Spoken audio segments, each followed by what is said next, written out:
Welcome back to another episode of Cinema Crew's Point of View. And today we're here to talk about the latest MCU film, Thor Love and Thunder. And this is the latest one. Of course, I'm back with the Cinema Crew itself. Let's start from top to bottom. What's going on, man? What up, y'all? How y'all doing? How's everybody doing? Y'all good? We all good. And everybody who watching or will be watching, wish Maine a happy birthday. His birthday just passed. Thank you. Happy birthday, man. Happy birthday. Thank you. Of course, we got the comic connoisseur, Big Dave. What's up, Dave? Yo, what's going on, everybody? What up, y'all? Hello. All right. And then, of course, Mr. Josh Waring himself. What's up, Josh? Mjolnir to me. And last, man. but certainly not least, Mrs. Chloe Diz. What's up, Chloe? Hello there. Hello. You sound like Obi-Wan for a second. Like, hello. Happy Sunday. I'm in the vortex, y'all. So, I'm in that space right now. So Hello there. Speaking of Mjolnir, I had to find my gift from Josh and Chloe. My Mjolnir. We got it, bro. That's dope. Guardians. Let's go. Yes, it is. Perfect. Yes, Guardians. Thank you, for I need Josh that, and Chloe man. again for this gift. Now, this show I don't want to go scene by scene, but we'll talk about the scenes as they come up. But first of all, I want to talk about your initial thoughts. So I'm waiting to hear Maine. We were talking about it a few minutes ago. So Maine, who watched it on Friday, right? Recently, you said. So Yep. What are your initial thoughts of the Thor Love and Thunder? It was no Ragnarok, right? It was no Ragnarok. I have actually and this is a hot take for me, but I gave it a new name. It wasn't Thor Love and Thunder. It was Thor Love and Filler. Wow. I felt like there were some parts in the movie that I honestly I started to kind of like look at my phone at, and that's a big thing to me. Maybe it was the pacing, maybe it was the drastic change and shift in tone from Ragnarok to what's going on now. I have no idea, but there were some parts of this movie that really kind of like lost me big time. But we'll get into that later. Dave, what are your thoughts? Initial thoughts? It was okay for a Marvel movie. It definitely wasn't Ragnarok. I agree with that 100%. Definitely had a different tone. There was no sense of urgency in this film like there was the last film, or the last Thor film, and a lot of new elements. It was very funny though. It was definitely by far and above and beyond the funniest Marvel film I've seen since the first Deadpool. Other than that, as far as MCU, it's top. So as far as comedy, let me go to Chloe. Chloe, what are your initial thoughts? okay. So I'm gonna give it like a strong 9.5. Okay. Like I was there the whole from the beginning of the movie to the end, because I heard a little bit of comments before, and it speaks to my demographic. Like Thor is probably one of my favorite superheroes, and then this was like the evolution of him and him getting back to his true self. Like I liked watching Thor go through real life situations and his development, right? And this was a love romantic comedy. It was a rom-com. And I love rom-coms with a little bit of action. So for me, it hit the mark. Dave said that on the other day about the rom-com we were talking yeah, about. I said it's the best rom-com I ever seen. I hate rom-coms normally, but it's the best rom-com that I've ever seen in my life. So I agree. Yeah. You agree? What? Anyway, Josh, what would you say about initial thoughts? Yes, it was the culmination of what I've been saying this entire time about, doing it for demographics, not necessarily what's best for the MCU storyline, let's say. So, but again, I can't say that it wasn't a good movie, right? For me, if I'm being totally objective, I'm saying if I'm not an MCU fan at all, to me, this was a solid blockbuster, right? And a blockbuster, and especially in the summer, essentially you had nothing else to do. You wanted to go be entertained. It was I'm not I don't want a refund type of thing. So it was good in terms of that. And of course, Gore, Christian Bale, phenomenal. We'll get on to him later. So yeah, we'll get on him soon, actually. So you're the one. For me, man, you hit it on the head for me a little bit. The pacing, I think, is what messed me up because I fell asleep the first time, and I don't fall asleep in MCU movies, and I really did. And then the second time, though, I had to go back a second time. So the second time was actually better for me. It increased my score. I think, Josh, you hit it too. You said you were entertained. I think it's that question, right? Are you not entertained? I think Thor Love and Thunder was entertaining, but it does have its gripes, obviously. For me, I took my daughter to see it the first time, and she's 13. She'll be 14 soon, and she didn't like it at all. She was like, that wasn't it. Whatever. Really? So, and she likes MCU movies, but she wasn't into it. Like, she loved Spider-Man, No Way Home. Like, we saw that together and stuff like that, but she did not like Thor Love and Thunder. So I guess everybody's, it might have been the pacing for her because she's 13. I don't know. But, but it has this, again, I was entertained. It's worth watching. And this summer right here in particular, not much else is out. So I can see Josh saying the blockbuster thing, but I'll see the filler that Maine's talking about. And I think some parts, it's not evenly paced, I feel like, is what I feel like, overall. As far as best rom-com, you guys are missing out on great rom-com. Josh knows I'm a rom-com fan, but you guys are missing out. I'll give you back the Wedding Crashers or Bridesmaids about the best rom-com. However, absolutely 20 years ago, though, like. Yeah, bro, I would not watch Wedding Crashers over Thor 4. Sorry. I would not, bro. But by the way, that's why we'll lead to it in terms of my score later. But this is if this wasn't in the MCU, if this didn't have superheroes, I would never see this movie. Yes, there we go. and we'll get into that later. But it has superheroes, so that changes everything. It's kind of like you, Dave, with Miss Marvel, right? Would you ever watch that if it didn't have MCU? No, absolutely not. Miss Marvel, the TV show? No.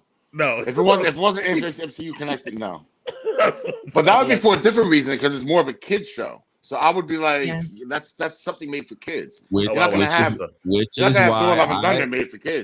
is why my premise is that they know that we're going to see it regardless. Right, because it's a comic book, and they can push whatever they want to push, regardless of the storyline, regardless of the quality of the content. They're focusing on the bag because we see Claudiz, her response. She absolutely loved it. It was on point demographically.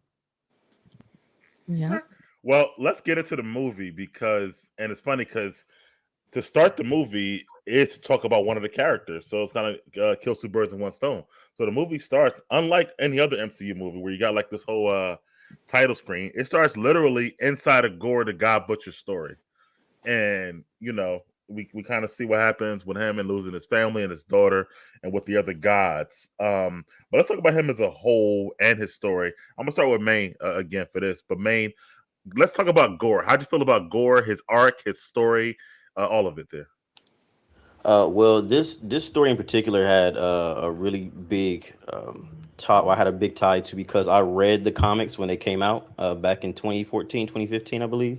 Mm-hmm. And so I read that comic. Of course, I got over the fact that Gore looks different. We all know how all that stuff works in the comics. I got past that. When you separate, you take Gore and like you said, you analyze him as a character. He has a lot of qualities, a lot of things about him that are very relatable, especially being a parent, having things done or having things happen to you that you are in search of answers to, you needing to find a purpose in why you're doing what you're doing, and to realize that whatever it is you were doing that you were thinking was putting you on the path to hopefully give you some insight and give you some help, it ended up backfiring on you, and you have to really figure out how to do this on your own. And take matters into your own hands. So that aspect, I really love Gore's story. I like that sort of taking power and taking everything into your own hands because there's no one else there. It's just you. And you have to right whatever wrongs, even if your perception is twisted, you got to go out there and make it right. So in that aspect, I will say that moving to the movie, the way that they opened the movie was very strong to me. It was very personal. It was very heartwarming at times as a parent, and it was really interesting to see how they, like you said, they shifted in tone as far as how the movie opened, and they had this story about this father who was pretty much taking care of his child, and then things just went south from there. It for me personally in that aspect, it pulled me in immediately because how different it was and how we start with the so-called villain and we start with his story. And I thought they did a really good job with that, especially knowing his origin story. And I'll get back to you on that. Dave, how'd you feel about Gore and his arc and his story and all that stuff? Well, this is another one of those, I guess, abused tropes that Marvel does. The sympathetic villain. You try to get people to feel bad for the villain or try to give him some kind of motivation. The moment that I saw his daughter dying, I kind of already knew how the end of the movie was going to go. I was like, oh, he's going to end up redeeming himself and making the right choice. And it did. As far as the character arc, he took it way off. I think Maine could speak to this. This personality that Gore had in this movie is not the same personality that was portrayed in the comics. He was mission oriented, bro. It was all about just killing gods, kill every god imaginable. There was no laughing, no joking, no taking kids to the upside down. It was just I don't know. I don't know if Bale took this his own way or why they wrote this character this way. But I think you said it well the other night, Mike. You said he acted like Pennywise. Yeah, he did. Yeah, he gave me Pennywise vibes, and he did. I can't even argue with that. So, I mean, for me, I was kind of disappointed in this iteration of Gore. I would have liked to see. I think the movie would have been a lot better off and a little bit more on a serious note if he had been the actual Gore from the comics, who wasn't taking no crap. Yeah. Let me skip to Chloe, because I know she liked the movie 9.5. She said we'll hold that score for right now. How do you feel about Gore the God Butcher though? Spoiler alert. Spoiler alert. Okay, so two things, right? The first thing I want to say is, I do agree with Dave that it was like you could kind of tell what was going to happen. Another thing is when the movie started, I didn't realize the movie started. I was like, is this another preview? Like, Regal did not do a good job of like segueing into the beginning of that movie. I was like, there is no segue. It's how it starts. It just started out of segue. There was no like transition. Endgame started that way too. Yeah. No, I'm just saying how Regal has their preview set up. Oh yeah. Not the actual movie itself. It was like I was like, is this another is this one of those like previews that turns into like that you think it's a movie, but then that turn into the logo? Like a cell phone rings and they're like, shh, don't say anything. So that's what I was thinking at the beginning of the movie. Okay, that was my personal experience. So I was like, okay, I have some notes for Regal. Secondly, I thought that it was a really good context for the villain. And the first thing that really stuck out in my mind was how they should have done the same exact thing with Wanda. Like, I understand now that the sword is the evil hold, the dark hold or whatever. Mm-hmm. And I was like, if they would have did this with Wanda and spent more time, because this is what I wanted from Wanda, and they gave it to me with this character, I don't know. So I feel like they should have done the same thing in Doctor Strange. And then I would have been like invested, because I was invested in this dude, because I'm like, okay, cool. Secondly, or fourthly, wherever I'm on, we should have seen him kill more gods. Yeah, that's my issue. I think that they kind of just bingo. They kind of wanted us to assume his power because there were just bodies dropping, but I wanted to see him like really like do some damage. Like that's what I wanted to see, and I didn't get enough of that. Okay, it would have been called Love and Murder at that point. Mr. Urban World, right? Pass it through the chat. So everybody have a nice day, Mr. Urban World. So thanks, Mr. Urban World. Mr. Urban World. Hello and goodbye. I kind of agree. No, but I agree with Chloe Dave. Like he's called Gore the God Butcher, and we didn't see him really butcher the first God. That's one of my peeves as well. That we're gonna move through like the show. Yeah. Josh, how do you feel about Gore in the beginning there? His art and his story, what it's showing. I mean, for me, with Christian Bale's performance, I really dug that backstory. Like that captivated me personally. So I was invested in him. As Dave alluded to, it is a trope, but it was a powerful trope, especially with what I know he can, do on screen. And for me, it worked. And, I was just like, how are you gonna make him, a sympathetic figure? And there it was right there in the opening scene. So it kind of, got rid of that right away, so you know what you're going. You know what you're going to get, as Dave and Chloe said. I agree it's a trope, but I think it's a necessary trope because I don't want the mustache twirling villain who just like out to conquer the world. The villains do need to be layered, where they have like a reason why they're doing the things they're doing. Kind of like Killmonger or Thanos or now Gore. And stuff. That is exactly who I thought of. I was like, okay, this villain is going to potentially be on par with those. They might be in the top 10. Right. But when you go back to like Darren Cross from Ant-Man, he was like, he had no real motivation. It was like nothing, you know what I mean? So I'd rather have these villains who have like these little different type of layer motivation. So wait, can I just say one thing? I don't really think he had that much of motivation. Wait. Sorry. I'm having a call. Oh, my bad. Hold on. You guys can still hear me though, right? You guys can hear me? Yeah. Okay, I'm gonna just talk while I get back. Hello, this is what is it? The voice of Chloe. Okay, so What is it? so character motivation, like he didn't really have a motivation except for he touched the sword. Like it wasn't really that deep. But at least you saw him touch the sword and you knew what he was doing. I mean, I think if they would have tied it more into the fact that the gods were just jerks, I think that would have been cool. But it was kind of like two separate things. It's like, oh, the gods are jerks, but here's this sword that kills the gods that are jerks. And you happen to touch it, not even on purpose. Hold on. Well, hold on, Josh, before you go. I agree with Chloe in a sense, and I'm going to get to that, the Necro Sword, but I do feel like that he felt like he's been praying to the gods for years and he never answered his prayers. And then eventually his family died. So I think that's why he wanted to kill the gods. So the answer to his prayers was being able to touch the sword? No, because they never answered his prayers, he felt like they abandoned him. So they're useless, basically. Which they did, took him for granted. Yes. So is that why the sword called him?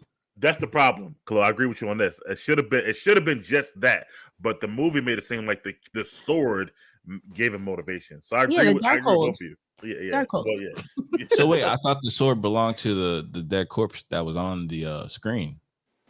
Initially. Yeah, but it was like whoever happened to touch the sword next. The sword just used bodies as a vessel. Yeah. Right, because it's supposed to be a symbiote, which I'm sure Dave is supposed to say, but Marvel couldn't use it. So my bad, Dave.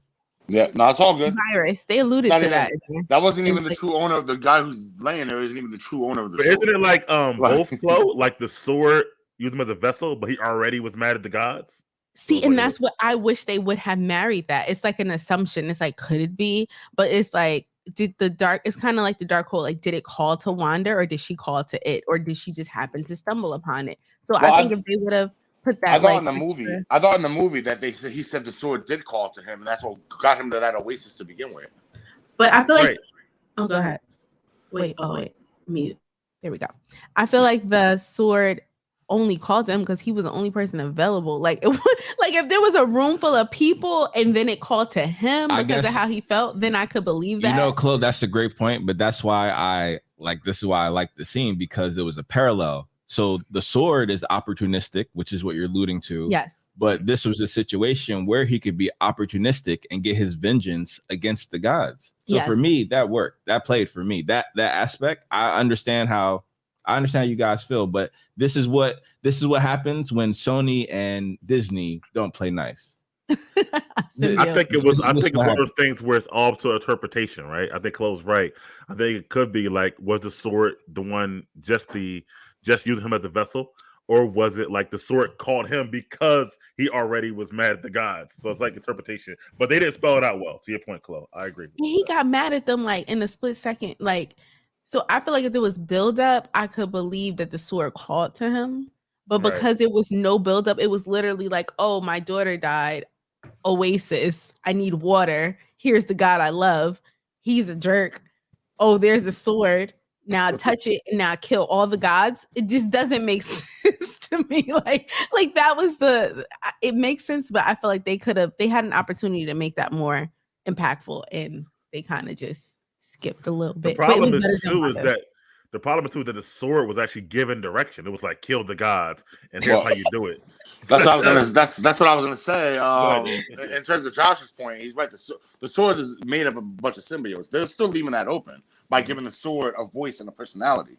They could use that down later on the line where they have Null come to Earth and find the sword. And well, I don't even know if the sword's on Earth, but they have him find the all black necklace sword, and that starts the King in Black storyline. But yeah, I had a feeling about that as well. I'm like, for once, you don't hear the sword speak. Like when you have these things, these inanimate objects that are like supposedly talking to their owners, you will usually hear like whispers or something in the head to let the person know, hey, let us know, like, hey, the sword is talking to him. Literally, he just looked at the sword, and all of a sudden now the sword called him, and it's giving him direction. All I saw was a sword on the ground. Didn't it talk to him? It talked to him. It said kill the gods. Yeah. Yes, it said, okay. Yeah, you're right. It did in the Oasis. But Mjolnir doesn't. But that probably speaks to your symbiote thing because Mjolnir doesn't talk. We don't hear him talk. Or Stormbreaker. Or Stormbreaker. We just see them. So like maybe that will be like the call. Like that will be the, I guess, synergy that you're saying with the symbiotes or whatever. It's possessed. Right. Well, since we're talking about it already, how'd you feel about, I guess, the power of the ebony? I'm sorry, not the ebony blade, the necro sword. I took too many swords. Think about ebony blade, the necro sword. Dave. Ebony blade. What was that? How you feel about the power and how he used the sword when he had it? So as far as making those shadow demons and stuff like that and all that stuff. Yeah, that I mean. They had to do something. Gore's character, Christian Bale, the actor himself, doesn't really cut an imposing figure. Like you put him and Thor against each other, you just know he's gonna win that fight. So I felt like they could have done more with the sword, visually, like made it like swirls, energy swirls, or something like that, not just make shadows. I thought it was very underused, to be honest. And it being the fact that it's his most powerful weapon, and this movie was basically featuring literally weapons. Stormbreaker, Mjolnir. Now you have the all black necklace sword, and it's such a storied piece in Marvel Comics. They should have done a lot more with it. To me, it didn't stand out. Whenever Gore's holding it, Gore is the one that stood out, not the sword. May, how do you feel about the way the sword was used and what it created that you've been going for? I feel like Merlin would have been disappointed.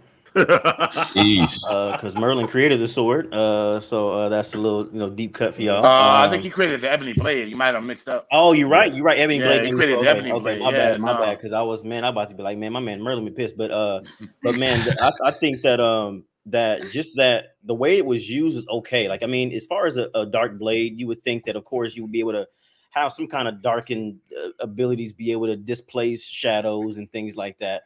I mean, that goes without saying if you have any kind of blade that has dark in it, you know what I mean? Or whatever the case it may be, way it looks or whatever. But I think that as far as me, like, I wanted to see, like, this ties back to what Chloe was saying. I wanted to see more God killing than anything with that blade. I wanted that blade to drink, like, the essence of all of these gods that were being slain. I didn't want to see him doing shadow magic. I don't want to see any of that stuff.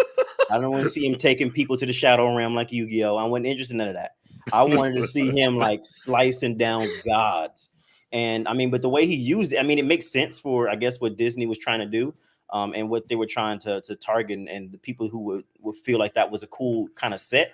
But to me, I just wanted to see some big ass dark blade slicing through gods and basically like leaving trails of whether it was darkened blood or whatever the case may be around in its wake and all these different planets. And then just like the sword getting stronger or like putting his roots deeper into Gore. That's what I wanted to see. So as far as him using it, it was okay. He used it as a blade, but at the same time, how often do we see him really use it?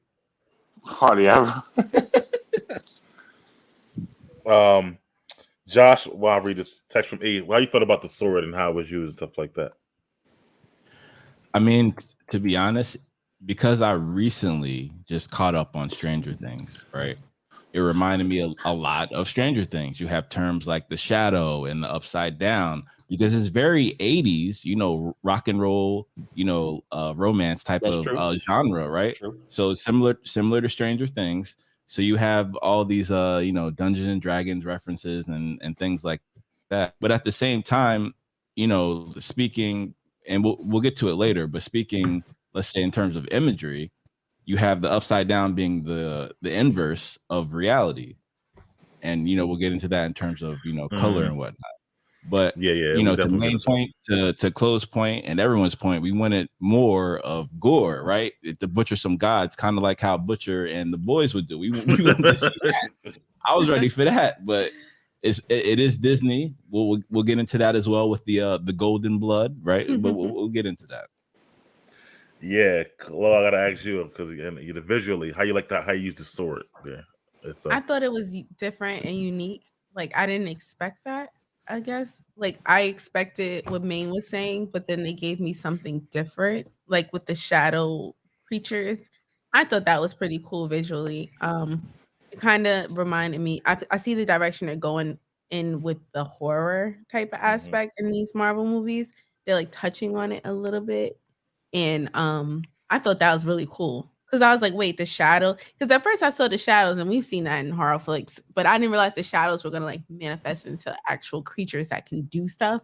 And then those creatures were like, those things were scary. So I was like, this is like I get it, and you could kind of tell that the sword he used the sword to manipulate whatever god he was going to slay. So that gave me that context because he thought about it. He's like, wait, let me take the kids because that's what would motivate Thor to come to me, and then I can get blah blah blah. So I thought that made sense. That is how it showed, I guess, the power of the sword, without actually showing the physical power of it. It was more like the mental manipulation to kill the gods because they're gods. So, and then it kind of plays to their different personalities, like their ego or their motivation, and that's how he was able to use the sword to kill all these gods. Because if it was just a super powerful sword, he wouldn't be able to kill everybody. He needs to use different tactics just from brutal force. So I think that part was interesting. And it was unexpected. And I was like, oh snap. He made these big old creatures that can do this much damage. Like this is kind of lit. So I was without the context of the comic books, I was like, okay, I could see the power of the sword just a little bit. All right, I want to talk about something else, and though it was short lived in the movie, let's talk about the presence of the Guardians of the Galaxy, and you know what they what they did, what they used them for. Dave, let me start with you this time. How you felt about them? So I was so disappointed, man. Because I wanted to see more of the adventures that they were on. And I wanted to see more of the interaction between him and the Guardians. I think that was gold. Him interacting with the Guardians. That being said, from what I hear, from what I understand, it was like a lot more Guardians in this movie before the final cut came. And they ended up on like less than 10 minutes of screen time for them. And on top of that, they didn't even act or seem like the real Guardians, like they were interacting with each other. You got a little taste of it, but not enough for me. Mind you, I know it's a Thor movie and all. But I don't know. To me, I'm a big Guardians fan. So anytime they're on screen, I'm like, yeah, you know, that it's going to be a good time. And then they split so soon. It's like they basically just used them as a prequel to like what was going to go on in the movie. So I was, okay. Huh? I'm sorry. No, go ahead. Are they having a movie coming out soon? I think they are. Yeah, they are. Yeah, they are. I'm super for that. April. And they got and they have the Christmas special as well coming out in December. Yeah. Oh. Yeah. In April. So, yeah. Yep. I think the Christmas special is going to be on Disney Plus only, though, right?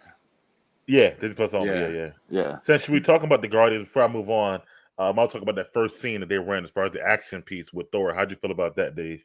I thought that was kind of goofy, but at the same time funny. Is when the laugh started, because that's where we got the two stars of the show entered. But before that, yeah, I mean the action was, I guess, okay. It seemed like they were fighting a bunch of faithless enemies. I don't even know who they were fighting, to be honest. I just saw Guardian shooting, and then Thor decided to, you know, put the hammer down, so to speak. And yeah, it was a pretty, I guess, standard Marvel action piece. Okay. Nothing that really blew me away, though. Let me go to Josh. How you felt about that first piece and the Guardians' presence in this movie? So. I mean, I understand why Dave was disappointed. I was disappointed as well because I thought it could have been better action. You know, with all due respect to the Guardians, I felt like they probably deserved that as some hype going into their movie. So I thought that would have been dope. But at the same time, you know, my whole reason why I don't want the as Guardians of the Galaxy, because I feel like it doesn't balance well. So to Dave's point, to me it'll feel too goofy. That's why I'm not in favor of it, because if you have it over, a 2-hour movie, the jokes get old after a while. Like the banter gets old after a while. Like we actually want to see some action, some plot, and some pacing. So I feel like they could have used that time well, which is everyone is saying. So I wish they would have used that better. And it kind of makes me feel like, or at least know for certain, that Drax is totally going to die the next film. Like he's such a massive character on screen. The fact that they underutilize him so much is just like it's very obvious. He's definitely gone. Even contractually, kind of obvious. Yeah, he's like in mid-50s, bro. Yeah, he can't keep that physique forever. Exactly. Well, I mean, The Rock can, but I don't think he wants to, though. Rock's not mid-50s, though, is he? They're both the same age, Yeah. like 50. Yeah. Rock is in his mid-50s? Get the They're fuck both out like of here. 50 each, Dwayne bro. Johnson's a grown man. He got a whole Terramana brand now. He's going to exit soon. That's tequila, by the way. He's seasoned. Yeah, he's seasoned. He just turned 50 in May. Okay, how old is Batista? Batista Batista's got to be fit. He's 53. There ain't that much of a difference, bro. I'm just saying. 53, 3 Yeah, years. 53. And the Rock was an action star, and he just became a superhero. Yeah. He just getting started. Yeah, but I thought Batista was older for some reason. I don't know why. But Chloe, Yeah. how you feel about the Guardians in the movie and that first action set piece there? I would say usually when there's like a cameo of people I love, I'm more excited. It was just like, oh wait, they're on the screen. I should be more excited about this, but I'm not. They're here though, so I'm going to like enjoy every second of it, and what's gonna happen. But it made me it was kind of cool to have them there, but not be the stars of the show. In addition to that, because I came there to see Thor. Like I ain't come here to see Guardians of the Galaxy. Like I love Guardians of the Galaxy, so I want to see them like. In their movie. In their movie. Like you Gotcha. could tell they were just there just to, be there. And it added to the comic relief. And I was like, okay, this is the pace of the movie. It's about to be funny. Like, I'm excited for that. And then I got to see my favorite character. So like Groot obviously is my favorite character. And then I like the interaction. And it was cute. I thought it was cute. Like it was needed. I think it added to the value of the movie. That's definitely worth like 2 points in my book. Okay. And before I get Maine's thoughts, let's bring in a superstar himself, Mr. E Money. Yo. Okay. Yo, when is the last time he was on time for a show? For anything. For anything, right. right. I'll be late to my own funeral. Jeez. Maine, let me get to you, bro. Guardians of the Galaxy. What are your thoughts on them in the movie? Honestly, I felt like they did their job, and by that I meant that they were the way that we transition into the more comedic style and feeling of the movie.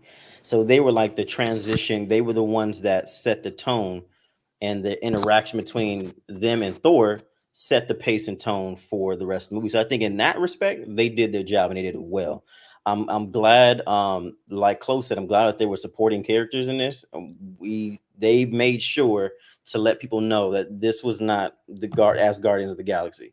And I think that the action sequences were fine. It was good. I will say that I did laugh with the split joint. I did laugh at that. Yeah, that got me. I ain't gonna lie, that got me. Yeah. But I thought that they did a really good job at utilizing that time with the Guardians to, like I said, set the tone for the rest of the movie. So I think in that respect, they did what they're supposed to do. All right, E. You kind of missed a little bit, so I won't go back. But how you feel about the Guardians in the movie? Opening credits. No, just kidding. The Guardians. I mean, they were there fast. That was was real quick. You're like, I forgot they were even there. Right, they did them real fast. I mean, they did serve their purpose though. Like, but the only thing I didn't understand was how long were they there? How long were they on that planet for? Because when he snatched the axe up, the axe had roots. Yeah. By the way, the Stormbreaker was essentially in the "I am Groot" phase, like in that phase. You could tell throughout the whole movie. Good spot, E. Absolutely. By the way, Big Mike, everybody, did y'all know that James Gunn actually supervised these scenes of the Guardians? I didn't know that. No. Interesting. He signed off on it. So if the director of the Guardians is okay with it, I agree, and I agree with everyone. Wow. I think they could have been used better, but if he signed off on it, I'm sure he has something bigger planned. So I get it. Sure. Okay, Right. that makes sense for sure. Right, because when they was coming out the water, yo, did that arrow hit my man in the face? Like I swear, when they were, it looked like an action scene when they were all coming out the water. Yeah. All right, so the dude that be whistling using Yondu's arrow, it looked like that. It looked like that. He was whistling and the arrow stuck him in the face, and he was like, "Ah!" I gotta go back and see that. Yeah. I felt like, well, I think to your, I don't know if one of you guys said it, but I think it was Josh, that maybe they could have used the second to maybe give a little, I guess, highlight on what might be happening in their next movie, where they're going or something like that. They could have just said like a little line or two, like we got to go here or something like that. That would have been, that would have been good. Since they're already in the movie, might as well use it. I felt like that. But I also agree with Josh. I feel like too much might not have worked, because when I'm watching it, I feel like that, you know, Star, what's his name? Star-Lord. Star-Lord, yeah, Star-Lord and Thor. The thing is that when Thor and Star-Lord are together, then Star-Lord becomes the straight guy, and then Thor becomes the comedy guy, right? But when Star-Lord with the Guardians, it's kind of opposite. So I kind of don't like their dynamic together, honestly. Like I feel like I don't like the Asgardians of the Galaxy. I think the two Christmas together. Again, I feel like they need more alone time and then come together and interact, and I think it'd be great. Well, you remember how? What I feel is pretty cool is how Star-Lord. Remember, he was jealous of Thor. He was never friends with Thor. He was always jealous of Thor because of who Thor is. Right, and Infinity War. Yeah. So when it was funny because it was like a callback to that when they were interacting. Because Thor is like, "Yo, man, I love you. Like, you're my bro." And Star-Lord is like, "You can have the ship." You can have the ship and the crew. And that's what I'm saying. So it works in a massive movie like Infinity War, but for like a movie like this, it does, to me, it doesn't balance well. You need some more stakes in there, and when the Asgardians of the Galaxy are together, the stakes are removed essentially. I feel like Thor makes Star-Lord too serious. I don't need that serious of a Star-Lord. He's not serious though. He's like, I don't look at it as serious from my perspective. I look at it as him trying to overcompensate. Yeah, goofy serious. Goofy serious. Like he's like, yeah, this is my ship. Like, bro, we know, like me, right? He's like, everybody knows he's in charge. This is how I speak. I mean, that movie. I'm talking about in this movie. It felt like Thor was the one being silly, and Starlight was the one being. Star-Lord was in his James Reese mindset. That's what that is. I don't know if y'all seen the Terminal List on Amazon Prime. I need to watch that. Yo, that's a good show. Yo. Great show. You know what I had to ask y'all about Star-Lord though? Star-Lord looked like he was feeling Thor a little bit when he took when he had the Big Trouble in Little China outfit on. Yeah. When he ripped that off, Star-Lord was saying what he said. Like, I think Star-Lord was he's like, "Dag, I wish I could be Thor." Like, like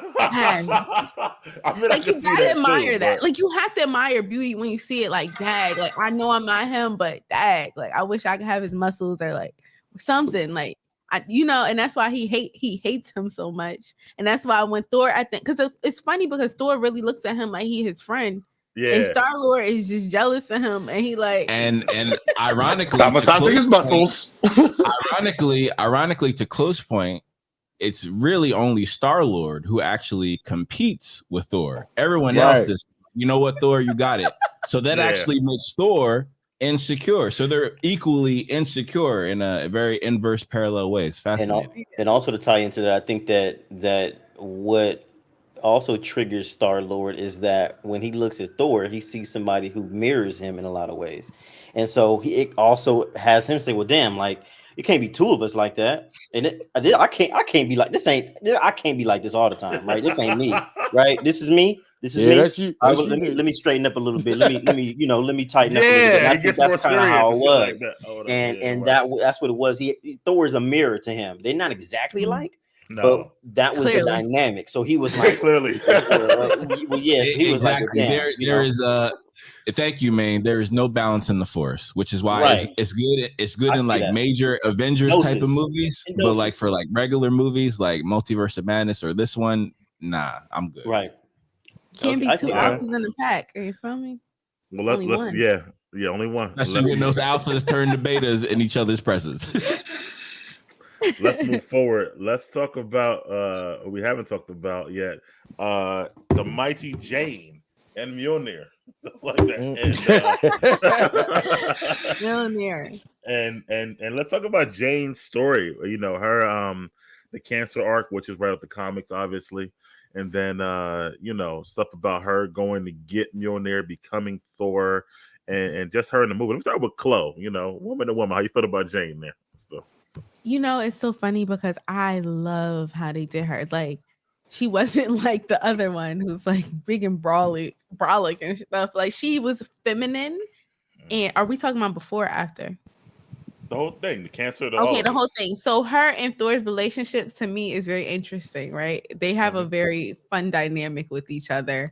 I think it's like one of those things like you love somebody, but circumstances prevent the love from occurring. So they have all these obstacles, but the obstacles are really within themselves, blah, blah, blah. But her, I guess her depiction of like who she is and like how Thor, it was funny because as the audience, you knew how Thor thought about her, but we never understood how she thought about Thor, if that makes sense. Like we never got her internal dialogue about how she felt about Thor and their relationship until that one scene at the end of the movie. But I liked how they depicted her because she was, you know, she always wanted to be this like strong woman and she was vulnerable. She didn't want to show her vulnerability. And then she got this opportunity to be strong and she took advantage of that, right? But internally she was still weak, but she still had to play her part. So I think that it was nice to see. I think she was a nice medium to see Thor's internal growth. Because remember, he was chunky and on the couch drinking beer and in depression, like, and she was part of that reason. So to see her go through her internal battle and then his internal battle, and then see how they helped each other like transition to their next stage was kind of cool. Okay, May, how you felt about Jane and her arc in this movie? First off, well said, Chloe. I agree with that. Well said. Thank you. I will also like to chime in off of that and say that I like this in the way that they depicted her because I think that she also had another motivator kind of in the back of her mind. And it goes like this. What if you knew that you only had X amount of time left in your life? And how would that direct your decisions and the way you do things? She probably does think about Thor a lot. But given the circumstances and given her situation, she ain't got the time to show all that right now. She has this opportunity to be Thor. She's been entrusted to fight this fight that she's now assumed some capacity or some direction in or some control over. And even though she has this thing in the back of her mind as far as will this help me? Will this help me get better? She's living constantly in the present. And she doesn't have time to really talk about the past. She's not there right now. All that stuff is not important right now. And I think that was really a good way to show how strong Jane was and just how much of it, at the same time, an internal battle she was fighting too. Everybody in this immediate circle has some things going on internally that they were dealing with, but they also had to find a way to resolve this problem that they were all facing, collectively. So I thought that was dope how they did that and how they treated her and how she handled it. And kind of also they kind of flip roles, right? Usually it's the guy who's like, oh, it's been this amount of time, or whatever. The girl usually doing that. And the guys just like, oh yeah, it was about 2 years ago or whatever. And so I thought it was also dope how they flipped the script in that aspect too, where she was like, yeah, man, how long has it been? Like 2 years? And he was like, 8 years, 3 months, 6 days, 2 weeks. You know what I mean? Like I thought that was dope too how they did that, and it was a cool like switch. But I thought it was really really dope how they handled her, and I also liked how she said in an interview that of course she was thin. What we saw was just CG. They just packed it on a little bit to make her a little bulky. So I also like that touch too. It's a little side note, but I like how when she transformed to Thor, she got that little heft just to make her look more solid and more of a commanding presence. Go ahead, Chloe. We were watching New Rockstars today because now I'm obsessed. Mm-hmm. They were saying they didn't do any CGI on her body. Wait, she the said only that thing- she did that. Okay, so please So, explain. well, I don't know how true this is. Yeah, I'm just quoting what we just watched, maybe 30 minutes before the show. Okay. And they were saying the only thing that they did to her was make her look taller in one of the scenes. So if you watch the movies, when she's sitting in the chemo chair or whatever, they don't zoom in on her arms. They, have yeah, her like that's this, true. so you can't see. That's true, Oh, man. wow. They filmed all of her scenes before she started working out for the role. They filmed all of her Just Jane scenes, and then they went back after she hit her regimen. Oh, that's and dope. filmed her in the door scenes. Yeah, Oh, dope. because Yeah, you seen paparazzi. There was paparazzi pictures and shit of her like going to the store, and her arms were. Oh, so she shredded. okay. So she was Yeah. okay. Yeah, so That's she really did the work for the role. good. on Okay, that one. good. That's solid. Yeah. That's solid. Pun intended. And that's the only effect I know from New Rockstars. 30 minutes prior to the show. Well, let's switch up and go to Dave. How you felt about the Jane and her arc in the movie there, bro? Oh yeah, it was pretty spot on from what happened from pretty much how it was in the comics. My only question was, and I questioned this in the comics as well. Thor, his name is Thor. His actual name is Thor Odinson. So he is the mighty Thor. So why does she become Thor? Why does she not just become Jane? Because Mjolnir picked her. Right, but that's the thing. Thor no. isn't a title given to a person. Thor It is in the comics. It is. No, it's not, because you can't die. They'd be like, okay, so you're gonna be Thor now, and you're no longer Thor. Like, you have to change your first name. His real name in the comics is Thor Odinson. According to my records and receipts here, it says, "Whoever holds this hammer, if he be worthy, shall possess the power of Thor." So Thor. Well, that was talking about the power of his son. When Odin inscripted that, he's talking about, you'll have my son's power. His son's name is literally Thor. Like, his literal name is Thor Odinson. Like, if you took the hammer away, hold on. Let me ask you a question. Now, just logical question here. If you take the hammer away from Thor and give it to Loki instead, what's Thor's name? Thor is still Thor, but Loki's now No, Thor. he has to have a first and last name, because Loki is Loki Laufey's son. No, but Loki would become Thor Loki Loki's son. Right. That's not how it works. When Beta Ray Bill was given the hammer, that would mean Thor, Captain America. To your point, Dave. When Beta Ray Bill was given the hammer, he didn't become Thor. He became Beta Ray Bill. But you just said it in the Jane's comic. She becomes Mighty Thor.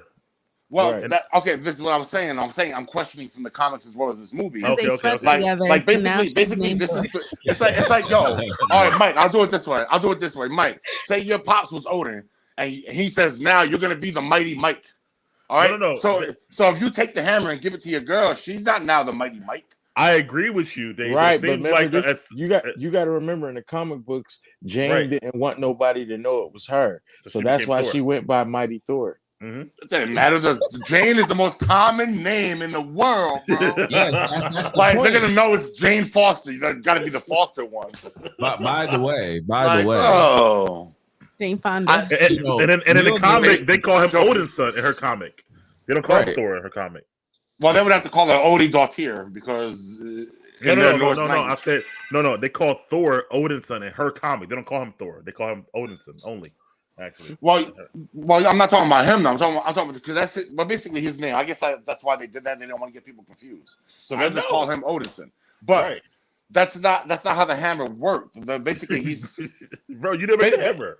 Wait. I thought it was. I left the hammer. My name is. But the hammer, remember, doesn't it work like King Arthur's sword? But that's the thing. See, Eric Masterson also held the hammer, and he wasn't known as Thor. He was known as Thunderstrike. Right, he liked his name. He put the spell on the hammer anyway, though. Basically, what I'm trying to say is basically she's the only one who received the name change.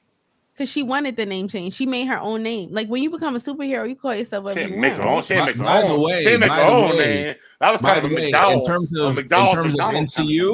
In terms of MCU, Thor actually extended the charm to Jane. He already did that on screen. He did that on screen. That solves that. And that's her X-Man. He said protect her. He put the inscription in there too. He said the same thing. He said, protect Jane. Yeah. And it's sealed on the hammer. He said,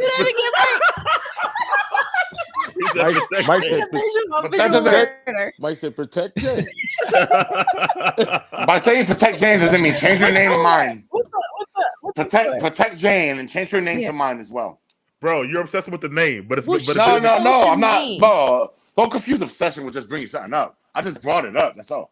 okay. Just trying to figure out where it No, goes. listen. bro. So you were mad about the Listen, comic too, babe, and did no. that made it through it. Okay. Yeah, absolutely. Wait, in the comics, did she call herself Thor, or did the somebody mighty Thor, right? or did No, she called somebody herself else Thor. call her?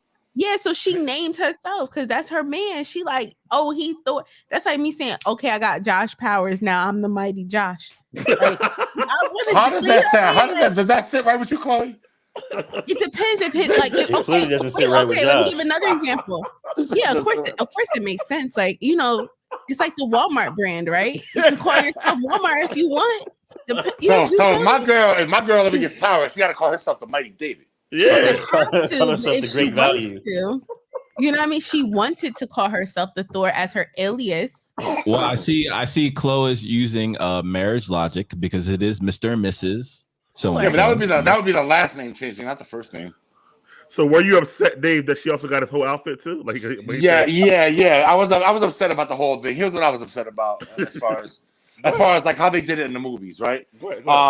First off, she says the Hammer called to her. That's what she tells him. I felt Mjolnir calling to me. He She did. did. No, she didn't. She was reading books and she saw good health. If you hold Mjolnir, you get good health. I have cancer. Oh shit! So she went there because And she then he read called that. to her. And they didn't call to her. It just came. Well, this is another thing. Another gripe I have with this movie is that a lot of shit happens off screen Yeah. that we should be seeing. Yeah. Right? I would have loved to see the initial transformation, the hammer come together, fly to her hand. And Well, they transfer her did do body. that. They did do that because there was a back All scene that- where she was up in the air floating and stuff, but they With the never green used man it. holding her. Yeah, they never used it. They Yeah, never used so- they cut the scene. They cut the scene. Yeah, they You cut get it. So extended scene DVD. You Right. get that. So I kind of felt like we got shortchanged on part of her origin story. Basically, it's literally like she just showed up, she looked at the hammer shaking. Next thing you know, for 2 years she's been fighting his Thor, or for however long she said she was Thor. And that confused the hell out of me because I'm like, you have the movie's about her, and you basically just skipped over her origin story and just told us what happened. It's like the way they did it in Spider-Man, where they're just like, oh, he was just bit. He got bit by a spider. Don't worry about. You don't have to see that or see the transformation or not. Just know what happened. So I felt like her origin was a little bit rushed, bringing it on. Seeing it when they first met on the battlefield, I thought that shit was stupid. That's the scene they should have cut. All right, because you're in the middle of a battle for your lives, and you're like, dude, like, no, I hate that scene, bro. Yeah, no, I can't lie. I'm sorry. It was just that shit was so unnecessary. I feel like that lent itself to the whole rom-com situation. I think that kind of loved was it. part Yeah. of that. 100%. That was 100% rom-com. Like, oh, how can we make this more rom-com? Oh, I know. Exactly. Be shocked that you see each other. And then on top of that, I mean, as far as her fighting scenes and how strong they made her, all of that was in line with what I was expecting and what I'm used to seeing. Her personality was pretty much the same. So she nailed it there, but I wish they would have fleshed her out a little bit more in the beginning, and let us know, like, I don't know. I mean, yeah, that was like my main thing. Other than that, I think she killed that part. So, Can I Go say ahead. one I'm sorry. thing Go ahead, Chloe. Yeah, really quick? So, Dave, I agree with you. They didn't flesh it out in the beginning, but they added context later. that's So, not like, enough. in the That's not beginning, enough for the me. her reveal. Yeah. You want it, so you're used to it being like origin, like in a chronological order, like origin story, like we see everything and then we know why. But not us, for everyone. For sub characters. For sub characters. sub characters. You don't need to see their thing. You could just hear about that. But you're the main character. Yeah, I want to see an but origin. see, I appreciated the perspective because I didn't expect that to happen. Like so Mike months ago, maybe last summer, maybe a year ago, he's like, "Oh, how do you feel about Lady Thor?" And I'm like, "Man, F a Lady Thor. Like, I don't want no Lady Thor. Who in the world would want a Lady Thor?" And then when I saw the movie and the way they revealed her, I was like, "Oh, I like Lady Thor. Like, this is cool." Because I didn't expect, maybe because I'm not a comic book head, but I didn't know that she was going to turn into Thor. I didn't see that coming. That blindsided me. So when I'm like, "Oh snap, Mjolnir," he see Mjolnir after he got destroyed. I didn't put two and two together until Jane grabbed the sword. Grabbed him. grabbed Mjolnir, and I was like, oh. So now his ex got his ex. Now his ex got his ex hammer. His exes got together. His ex got, and he loves her, but he didn't tell her that. You know what I mean? It was a lot of, for me, it was, I loved how that was revealed. If it was revealed like, oh, she gonna go get the hammer, like we saw her go to the hammer, but we didn't see her like pick it up and stuff. I think that would have been less of a reveal for me as a, like, you know, for my demographic. But I could see from your demographic how you would have wanted us to see like all of that. I get it, 1000%. Let me ask E, how you felt about the whole Mighty Thor / Jane in that movie there? I actually like, I'm proud that they even did it for real, because back then when we got our Marvel characters, how many of y'all would have believed if we would have got a Mighty Thor out of Jane Foster? So Yeah, you know what I mean, Falcon as Cat, like, so they're definitely touching the comic books, regardless how anybody feel about it. They're touching the comic books, and they're not doing too bad. You know, it was a good run with her, so they did a good run with her in the movie. So I thought that it wasn't that bad for her. And now she on the game, right? Or something like that. Yeah, yep, she in the game. Yeah, Marvel's Josh. Avengers, yep. Josh, how you thought about it? For like a brief amount of time. No, she's in there. She's in the game. Nah, she's in the game. Yeah, she's in there. Yeah. You brought the Avengers game, right? Yeah. She's solid too. Oh yeah. Wait, What do y'all play on? Y'all play on PC? PlayStation. All of them. Josh, did you give your thoughts on Jane? I don't think so, right, Josh? Josh, we think about that her. again? No, I didn't talk about her yet. Okay, so go ahead. Yeah. So the Mighty Thor, the Mighty Jane, if you will, totally, as everyone has already talked about, it reminds me of a rom-com meets Kevin Samuels, because what's the one thing that drives them apart, right? It's work. So Thor is saving the universe. Thor is getting all these accolades by everyone, like, oh my gosh, Thor, da da da da da. So Jane goes and, you know, goes back to work, because that's what Jane does. She's a scientist. That's what she does. That's her passion. She goes write some books like Selvig and whatnot. So that's the thing that, you know, she focused more on work than, you know, playing her part, if you will. And then to Chloe's point, she also took the opportunity to be strong, right? So she gets the opportunity to be on par with Thor and be his equal, similar to Huey taking the temporary V and the boy. So I thought that was a very interesting dynamic there. But at the same time, it was short term and not long term, and the long term was in jeopardy, both parallel with her health with cancer, unfortunately, but also her temporary amazing superpower with Mjolnir and whatnot. And I love the aspect of how, you know, the 8 years have passed, and, you know, she was out for 5 of those years. So for Jane, it was 3 years. Right. She got blitzed.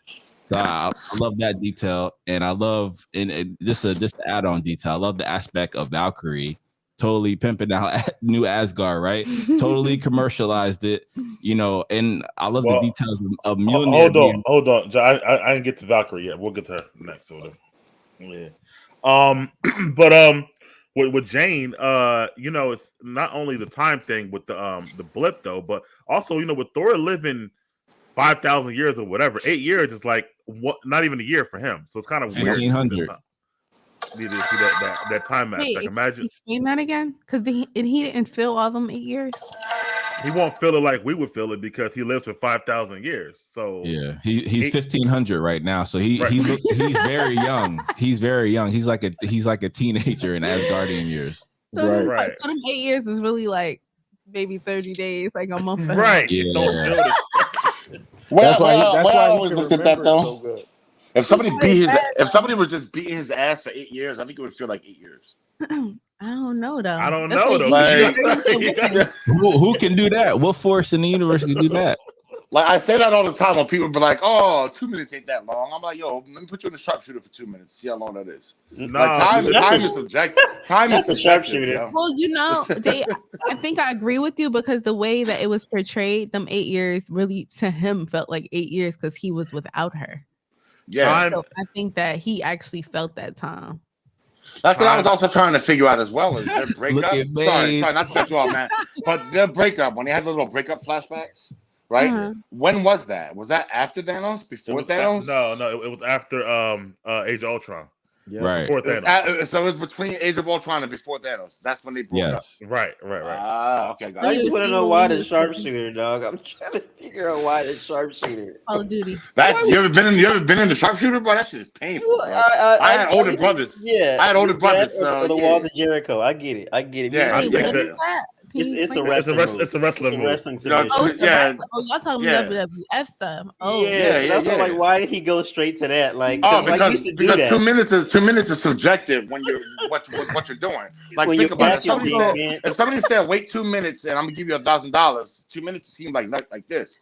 But if somebody said we get you in a headlock for 2 minutes, it's gonna be forever, bro.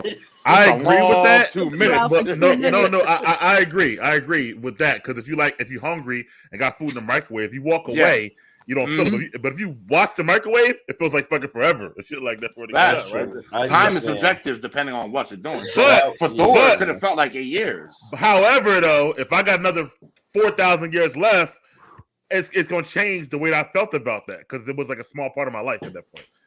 Oh no, it seemed pretty magnificent to him because he had a lot of trauma. Thor had a lot of trauma, y'all. Recent trauma he had. Recent trauma. And so them 8 years probably really felt he was counting them days. Like he was really But like. do you miss a person as much when they pass 30 years later as you do when they pass a year later?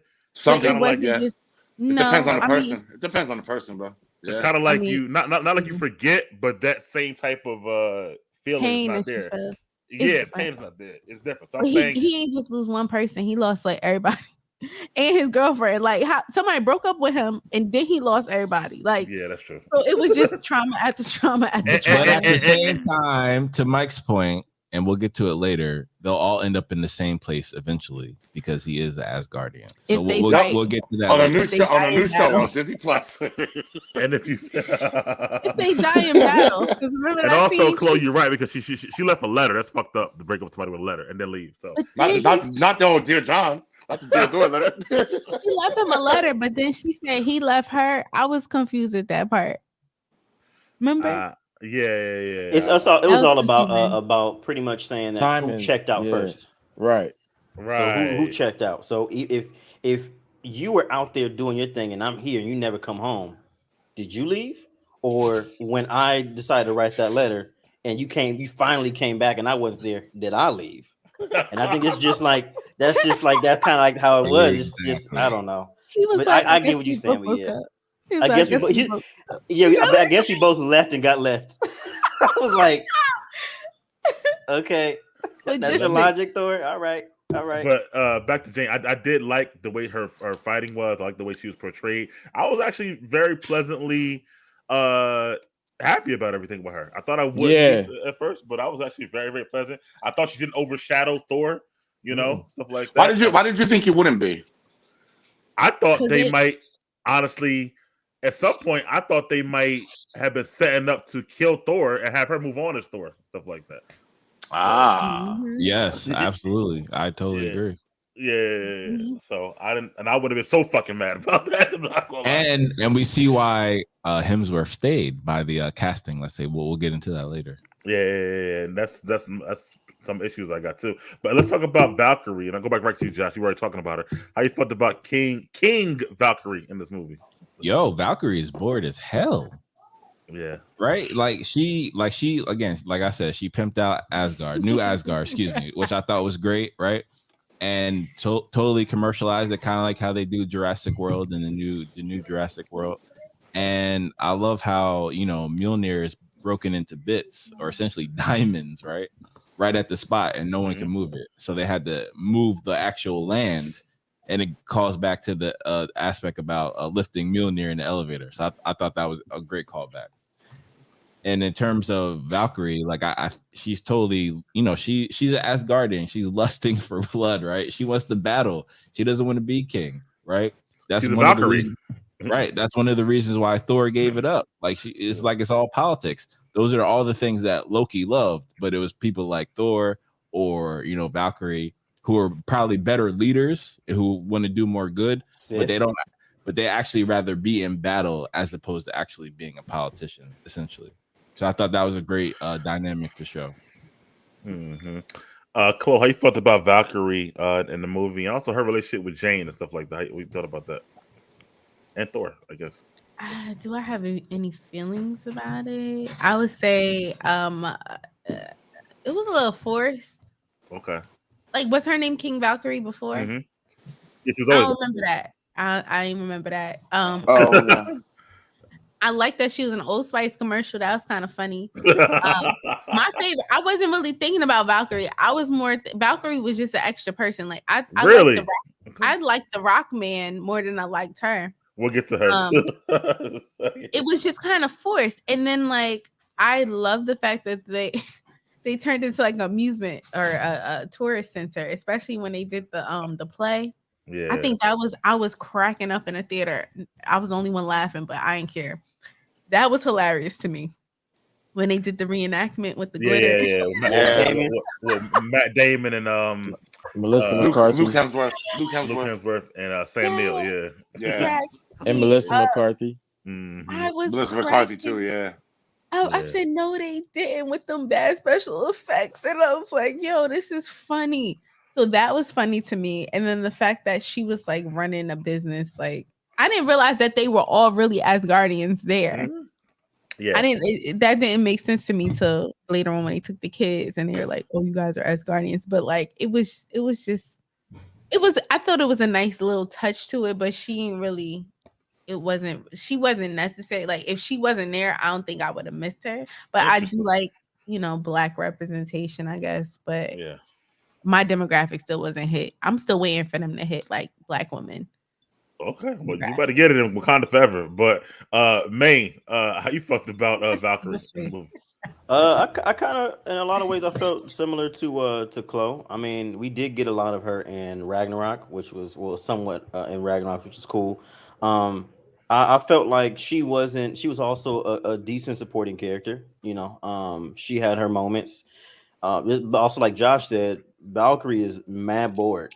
Like just like he was saying, this is not some person who came to vacation on Earth. You know what I mean? Like she used to getting in that battle, getting in that ass. She used to fighting. She used to swing swords, and that's all that matters. So that's why, to Chloe's point, also when she was in that damn Old Spice commercial, she was like, like you know what I mean? She was over that shit. But it's what has to be done, right? Somebody need a leader. She knows Thor's gone. Sif can't do nothing. All other people can't do it. So she's next up in line. So I thought that was cool. As far as the relationship between her and Jane, I think that it was best friends, sister girl kind of thing. You know what I mean? They had their little moments. They kick it. They talk about Thor behind his back and all that stuff, and talk about the battle and things like that. How she's getting along as far as her new role as Thor, being Jane. I thought it was cool. They kept it light, kept it breezy, kept it cordial. But as far as her relationship with Thor, I thought that it was more of a brother sister kind of vibe, right? They compete at times. They have some encouraging words. They take jabs at each other, and I thought she was a really good device to round out the group, to offer either some sarcasm or some moments where like people was impatient. She was the one that's like ready to get it. She's the one in a group that's ready to fight. Like if my big sister ain't gonna fight, watch out for me because I do fight. Like she had that kind of vibe, and I like that about what she added to the group. Okay, E, your thoughts on Valkyrie? I like Valkyrie for the most part, except for that cringy part with the bomb, the radio. Oh, the speaker. Oh, that made me so fucking mad. Oh my god. The Mary J. Blige. Trying to see Mighty Thor keep up with the head bob. You caught that too? You caught that too? Okay, because I was like 1, 2, 3. Yeah, she was. Wait. I was like, oh yeah, no rhythm. That was gone. But yeah, that's the only thing that really messed me up with the character, and I feel like she's kind of underused because she was a beast in That's Ragnarok. my issue. I won't get to that when I came around, but I did feel like she was underused. Yeah, I agree with you, E. Dave, how you felt about Valkyrie, King Valkyrie there? Same. She was extremely underused, but I see why. You can't have this many stars in the movie and still have it be about one person. What I mean by that is this is Jane's story. So you can't have another. And Tessa Thompson, she's an amazing actress. She'll steal the show from almost anyone. like she did in Ragnarok. You know, I felt like she's partly stole the show in Ragnarok as well. So they kind of, I think they dialed her back intentionally just so they could give Jane a little bit more time on the pedestal, so to speak. As far as her personality change between going from a Norse warrior, a Valkyrie, to being a fucking business runner, I thought that was. I didn't see that coming at the end when she was like, "There's going to be some changes around here." I definitely didn't see that coming, so that was like a nice little welcome surprise in the film.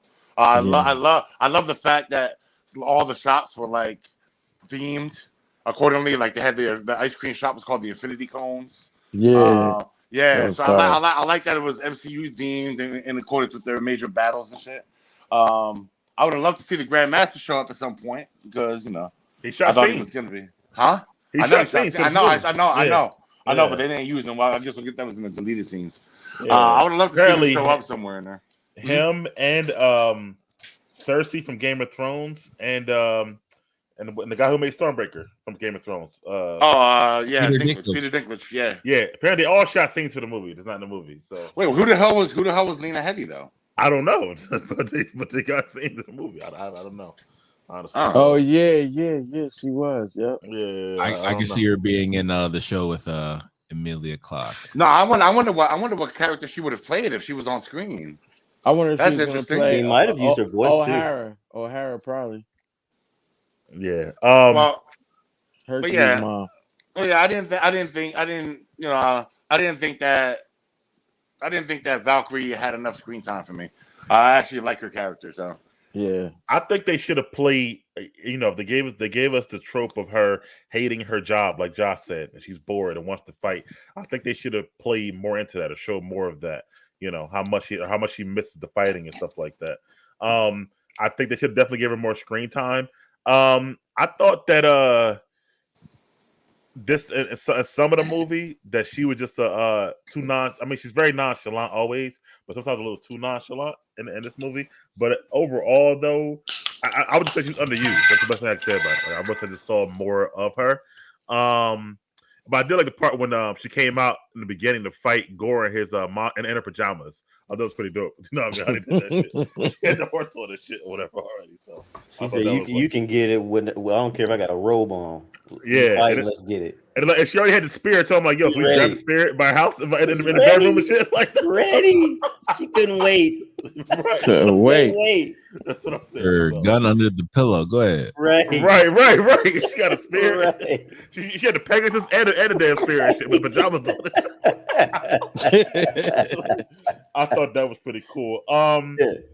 Dave, we're gonna talk about this just for you, bro. I'll put this in just for you. Let's talk about these screaming goats. And how did you like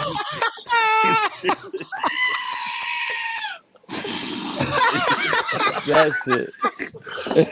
that was my favorite part of this whole movie, bro. Of course it was. Yeah, I had that. Yo, no lie, like 3-4 years ago, I had that as a ringtone for my phone. My girl hated that shit, bro. Like, imagine waking up to that in the morning. That's your alarm, yo. That scream just going off over and over again, yo. That was my alarm, yo. Like, so to have it in a movie, like, I'm not lying, bro. Every single time they use it, I was dying, bro.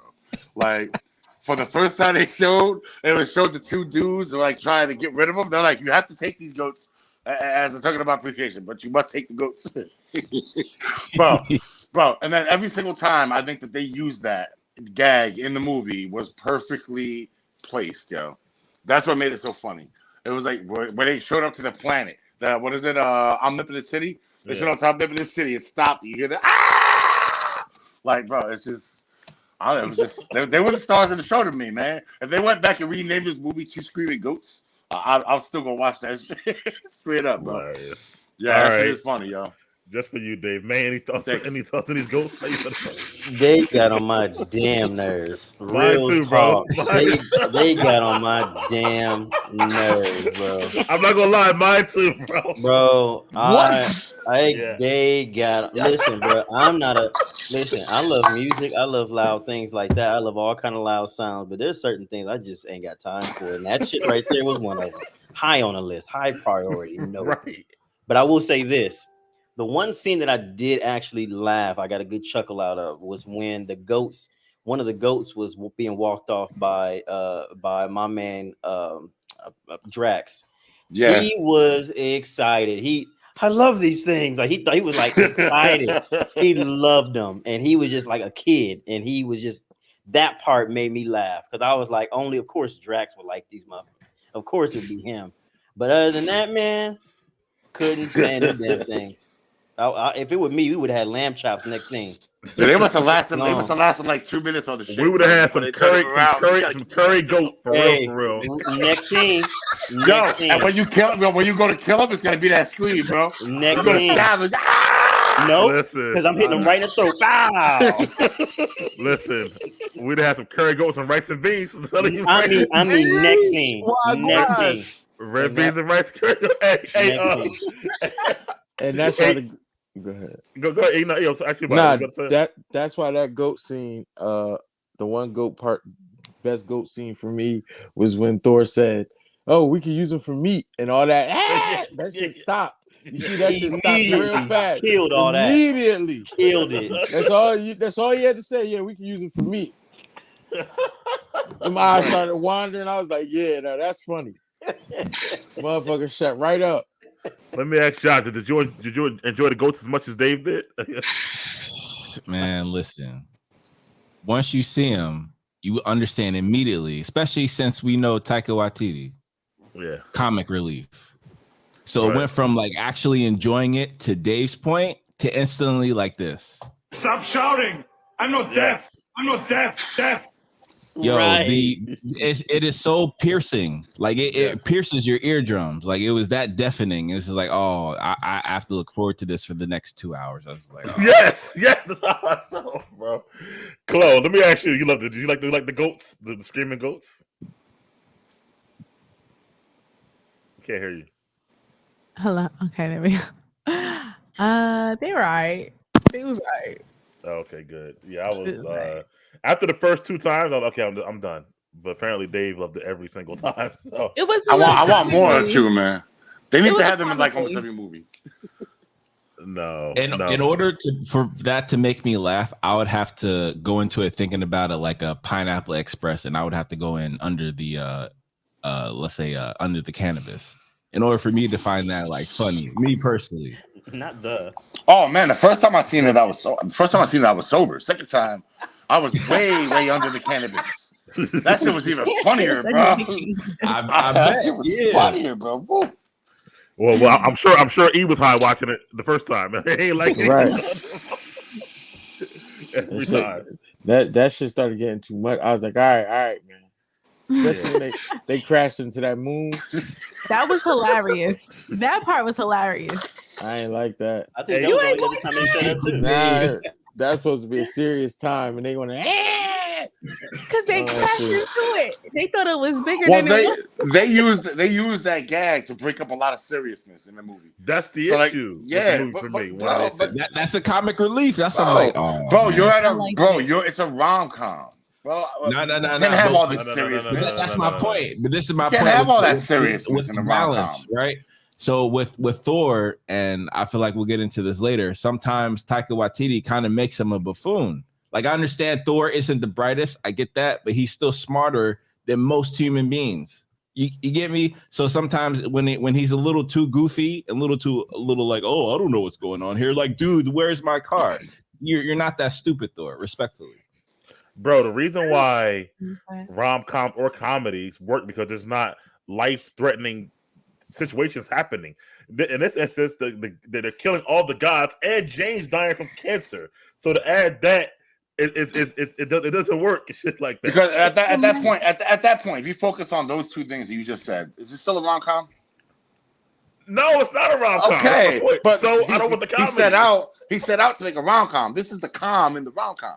So I'm glad y'all said that. I'm glad y'all said that because this brings me back to our earlier podcast where I took issue with the Guardians of the Galaxy and how they were in, I think one of the Infinity War movies, how it was a serious thing going on, and yet you had goddamn Star-Lord cracking jokes. Right.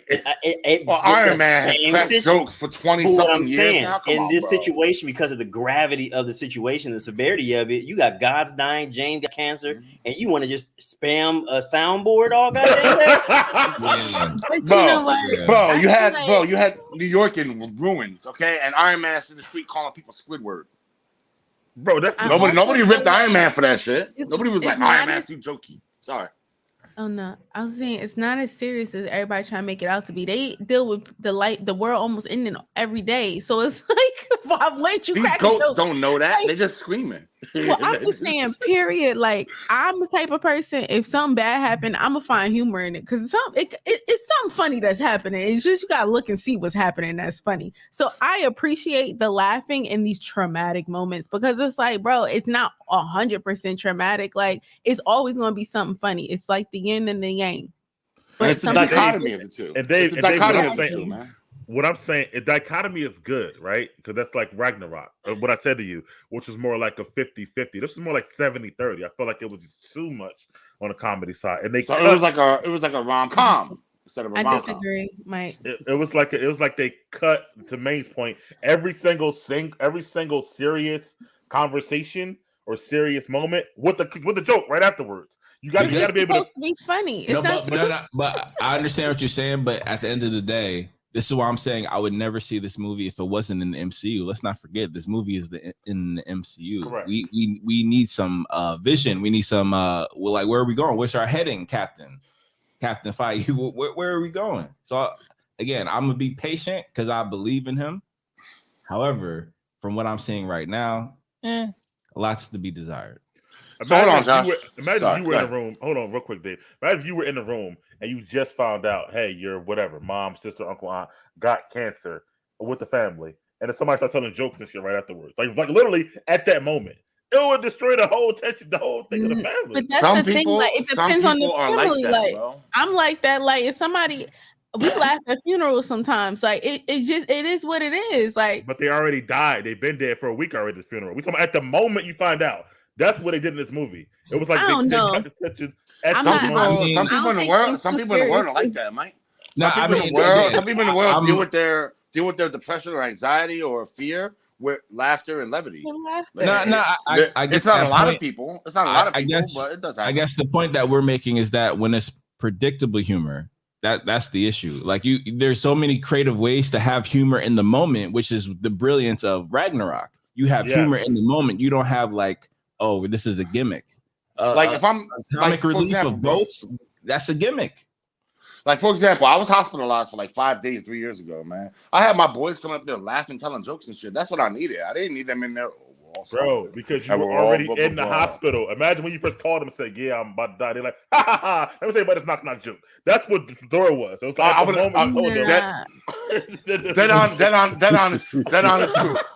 dead honest truth, yo. All right.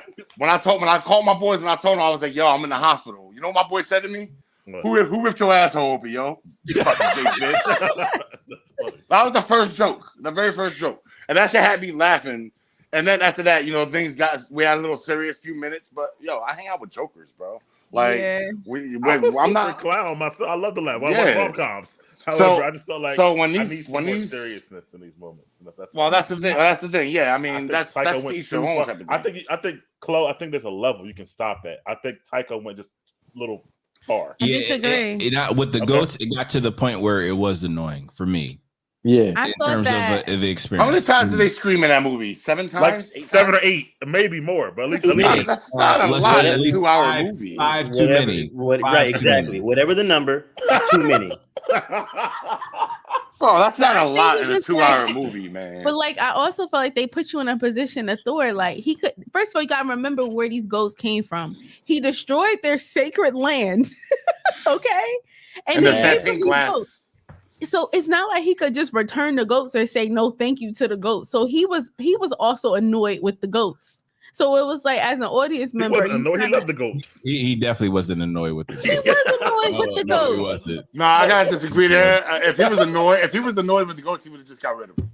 He I ate don't him. seen think, him. I think They've that he been was meat. annoyed with the goats, but not to the point where he's gonna get rid of them because he couldn't get rid of them because he ruined He used them to pull a shit. He done had them he took them everywhere with him, bro. I think that's like for like me and Big Mike's point. Like you have a moment where you have a grave escape, and they ban. Like, shut up! I don't need you. That's just funny. That shit is funny. It was funny to me. I thought it was funny enough. Comedic timing is a thing, and this was comedically timed, bro. Every one of those dreams. And for me, this is comedic fatigue because you tried the same joke before, and yes, some people laughed. That was great, but then you keep doing it over and over and over. So now, right? And Dave, you said it yourself. Like they got these gourds there with these shadow monsters destroying New Asgard, and they come with this Jane. It looks like Scooby Doo and shit joke. That wasn't a goat scream. I know. I'm talking about the whole movie. Is not right now, not just the goats for me. I'm talking about the comedic. Oh no, it all depends on what you're breaking it up with, bro. If you're breaking it up with some corny shit, then it's gonna be fucking corny. But that goat scream was funny as hell. I'm sorry, that shit is. It was funny too. I don't know. Maybe it's probably what you went into the movie expecting. Like, yeah, that's true. Expectations are big. I wish. You know what I wish. Sorry, go ahead. Go ahead. What do you wish? I wish Gore would have been in that first scene. Gore would have been giving some monologue, like, "And I will destroy you." You just hear the goat scream. That shit would have been like, I would have been dead. They would have been wheeling me out that theater. And that's why Taika Waititi and James Gunn should never be in the same studio ever again. But they also had him being because they made the funniest movie ever. Oh damn, yo! Because there's no balance. There's no balance. They had him. That's like playing all offense, no defense. That's like Mike D'Antoni offense. It's like watching the Harlem Globetrotters. Okay, he was talking about funny. You said the funniest movie ever. I ain't laughed that much. Did you laugh that much this movie when you watched it? Mm-mm. That's what I'm saying. I ain't laughed that much at all. It wasn't even that was there another funnier movie than this? MCU. I thought Guardians 1 was funnier than this, honestly. That shit was more action-packed and serious than anything else, but okay. Yeah, I think so too. I would say, as a witness, Chloe was the main one laughing during these moments. I was cracking up. Because I was like, yo, this is stupid funny. Like, it's kind of like if somebody watched, I don't know, you're not going to get all the jokes. I got all the jokes. So if you're not a funny person, you probably ain't seeing humor in it. That ain't your fault. That ain't their fault. It's just, you can see humor. You can see humor, right? But if it's not appropriate for this time, like you're something else, you're craving something else because of the stakes. It wasn't. I don't look at the stakes in Marvel movies because it's always stakes. It is every single movie there's stakes, and every single movie they beat the stakes. So for me, take me on a comedic ride. Except Infinity War. How they beat the stakes? Think about it.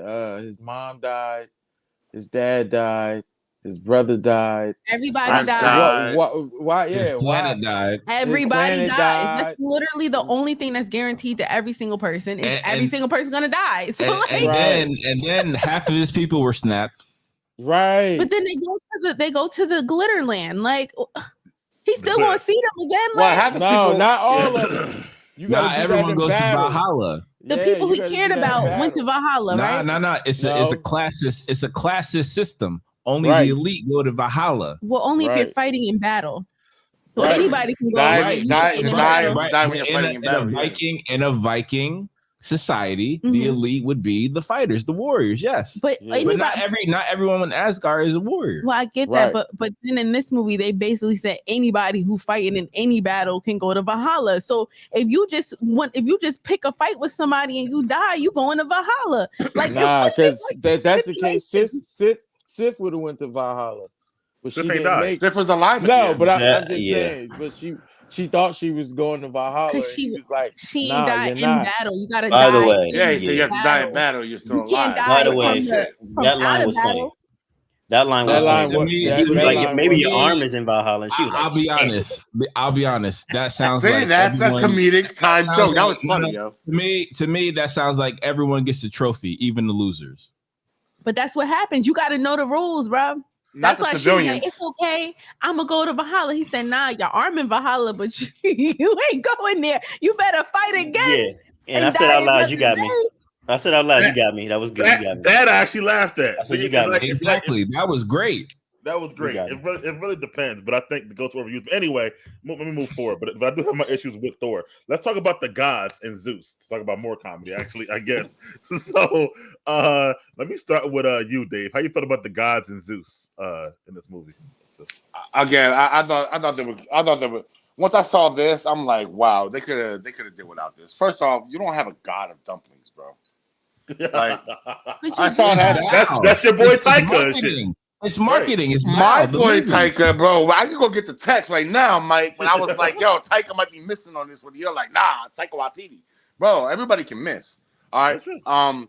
This here, bro. I mean, I saw the god of dumplings. I was like, come on, this isn't serious. And then Zeus is like a fucking clown.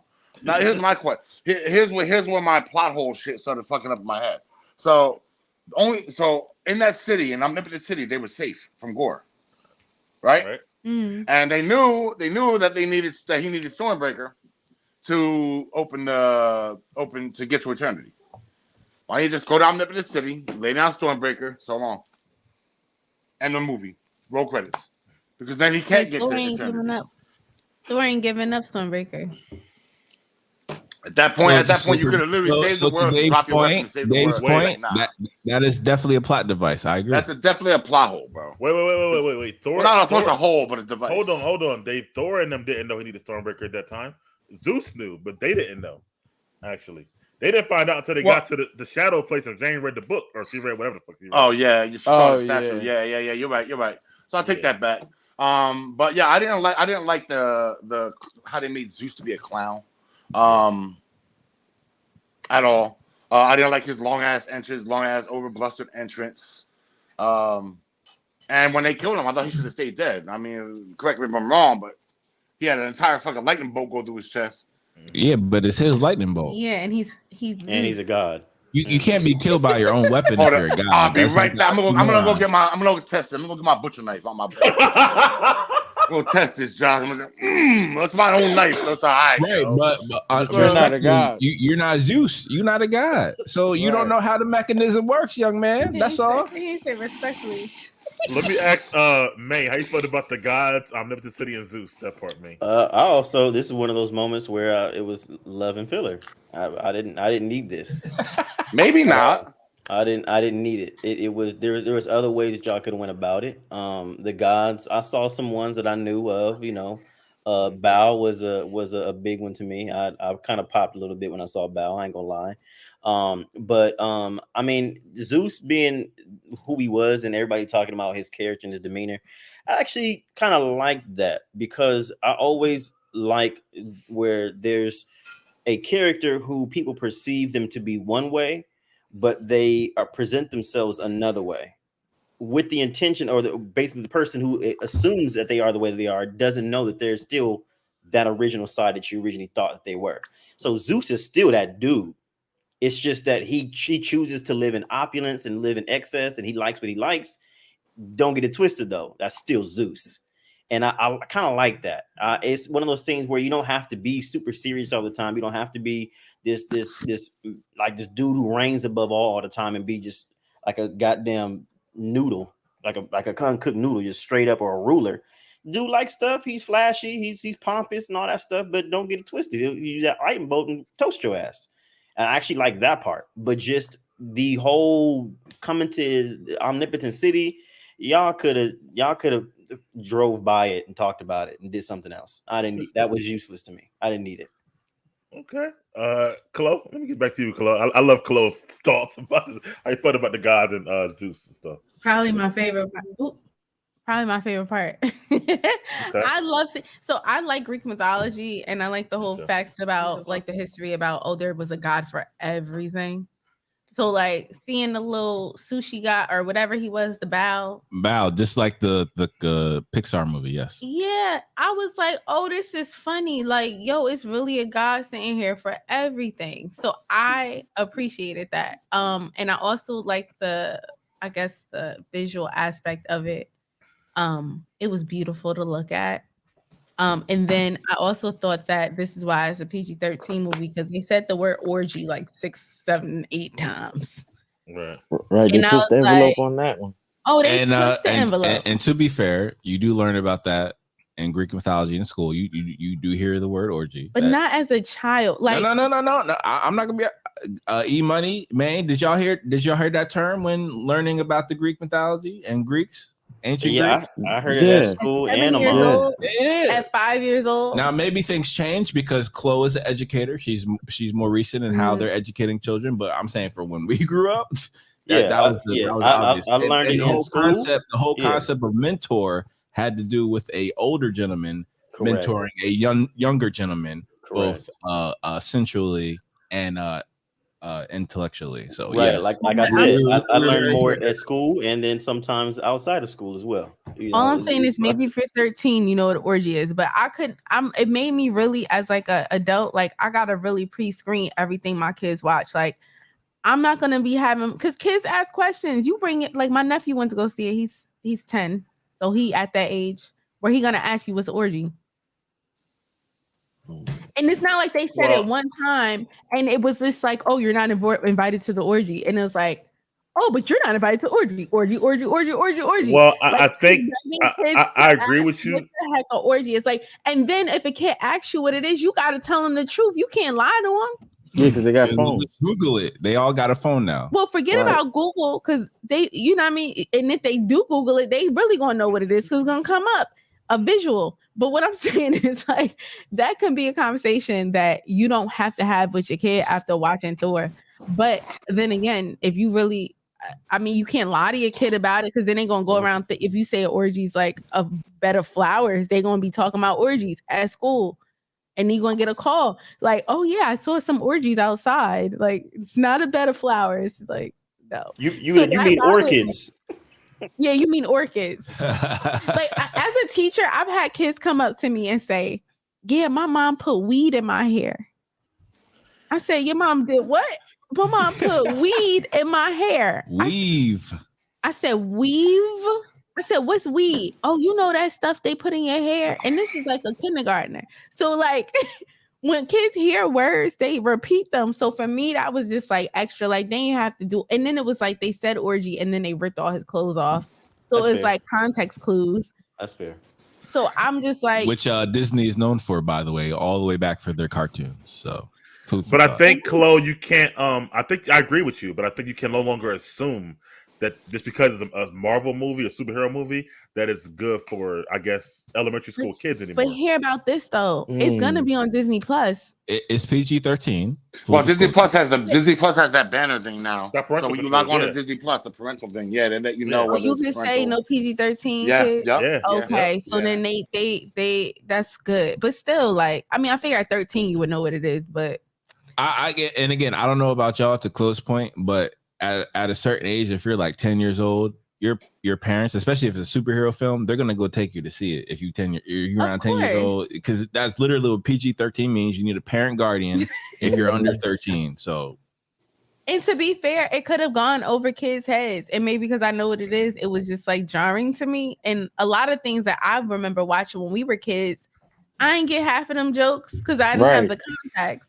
But we also didn't have the internet on our phones, so that too. And it's also kind of like, and again, I understand, like, they what Disney does well is they have jokes for adults that go over kids' heads. I understand that, but it's kind of like the human brain is such a powerful device. Once you say a term, every time you hear the term, your ears perk up. And respectfully, you don't need kids under a certain age ears perk up when they hear the word orgy. So I get that completely. I feel like they were trying to be like the boys. They was trying to be like the boys. Yeah. I feel like they're trying to like put these boys aspects in these movies so more people watch it. Thank you, Chloe. If you don't mind, segue King, I'm gonna segue to my points here. So this reminded me literally of when Mount Olympus meets Herogasm. It's totally what I thought of. As soon as I seen it, I was like, oh yes, this is exactly what the guys would be doing, right? So which was also interesting was the Zeus's interpretation in the MCU, and to other people's point, it was a bit clownish, and I was like, Zeus is Zeus. When you learn about Zeus in Greek mythology, Zeus is Odin.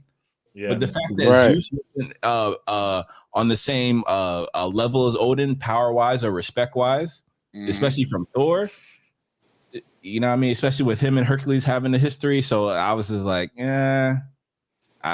it was good, but it was also it was lacking a lot for me personally. I can tell you how you felt about the gods and Zeus. Some of the guys look dope, especially when they were like real big, and he was like passing them in the chairs and stuff. I was like, okay, yeah. The dumpling one threw me off. I didn't know whether to think if that was even cultural appropriate. You know what I'm saying?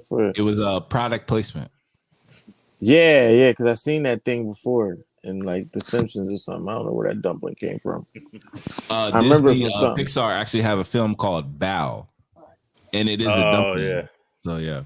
Oh, that's a good product placement. Yeah. By the way, did everyone like to see?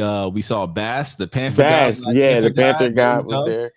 That's why I'm waiting for Disney. I'm waiting for Disney Plus. Wait, you said you saw Khonshu? Yeah, no, that's what I was looking for. No, I'm saying I saw Bass, and like in this amphitheater of the gods, Bass is on the same level as I was looking for Khonshu though, and that whole thing. I don't know if any of y'all were, but the moment they showed that big room of gods, the first thing my mind started going to find Khonshu. Where's Khonshu? Because they got to shove him in here somewhere. No, Khonshu's not there, but I think the well, we don't know. Because we haven't frame by framed it. I haven't frame by framed it. Bass is there. The Panther God is there.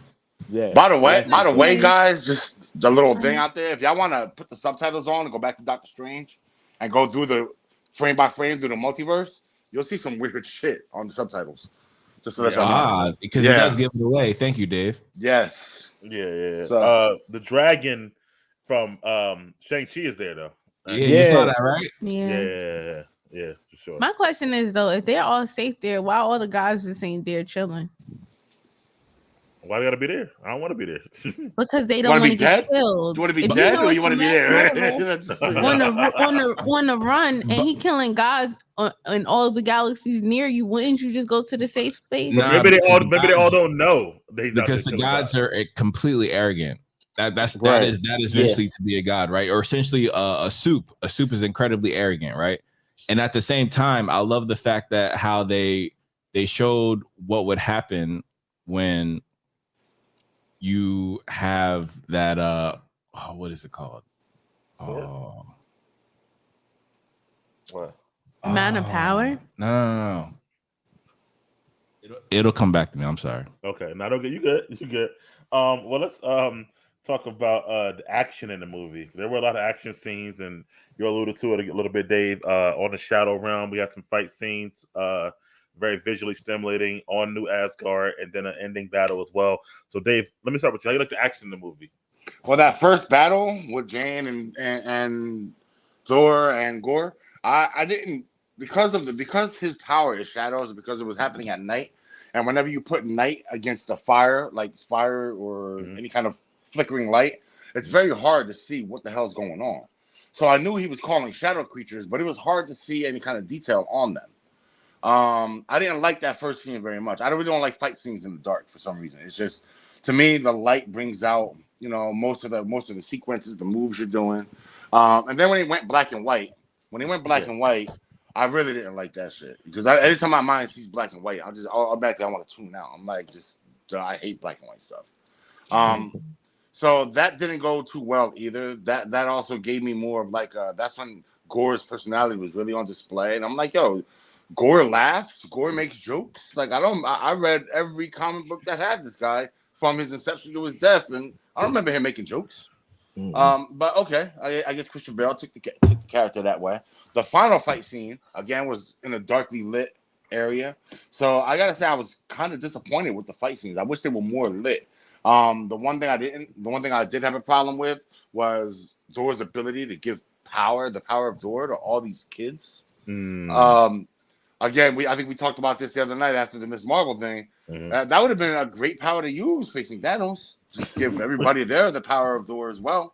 I mean, that would have had them wipe the floor in about 5 minutes with that army. But I don't know. I guess plot device again. You have to give the kids some kind of abilities to fight off the nameless faces while you fight the main guy. So there's that. I mean, other than that, the fight scenes were very underwhelming to me. Had they been in different lighting conditions, they might have been better. Let me go to E this time. E, how you felt about? Because you're action buff. How you felt about the action in the movie, bro?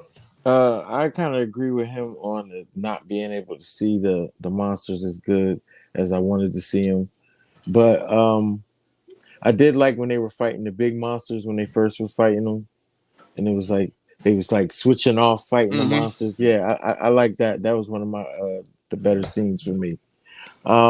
Gore, I expected Gore to be savage. Like I expected him to be like crazy, like even what happened with Valkyrie, but I expected more. I honestly did, especially coming from Christian Bale.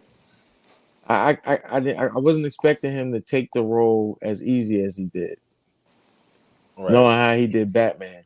Like I wasn't expecting him to just be like, why would Taika Waititi even put, oh, Gore's gonna be the best MCU villain of the whole MCU?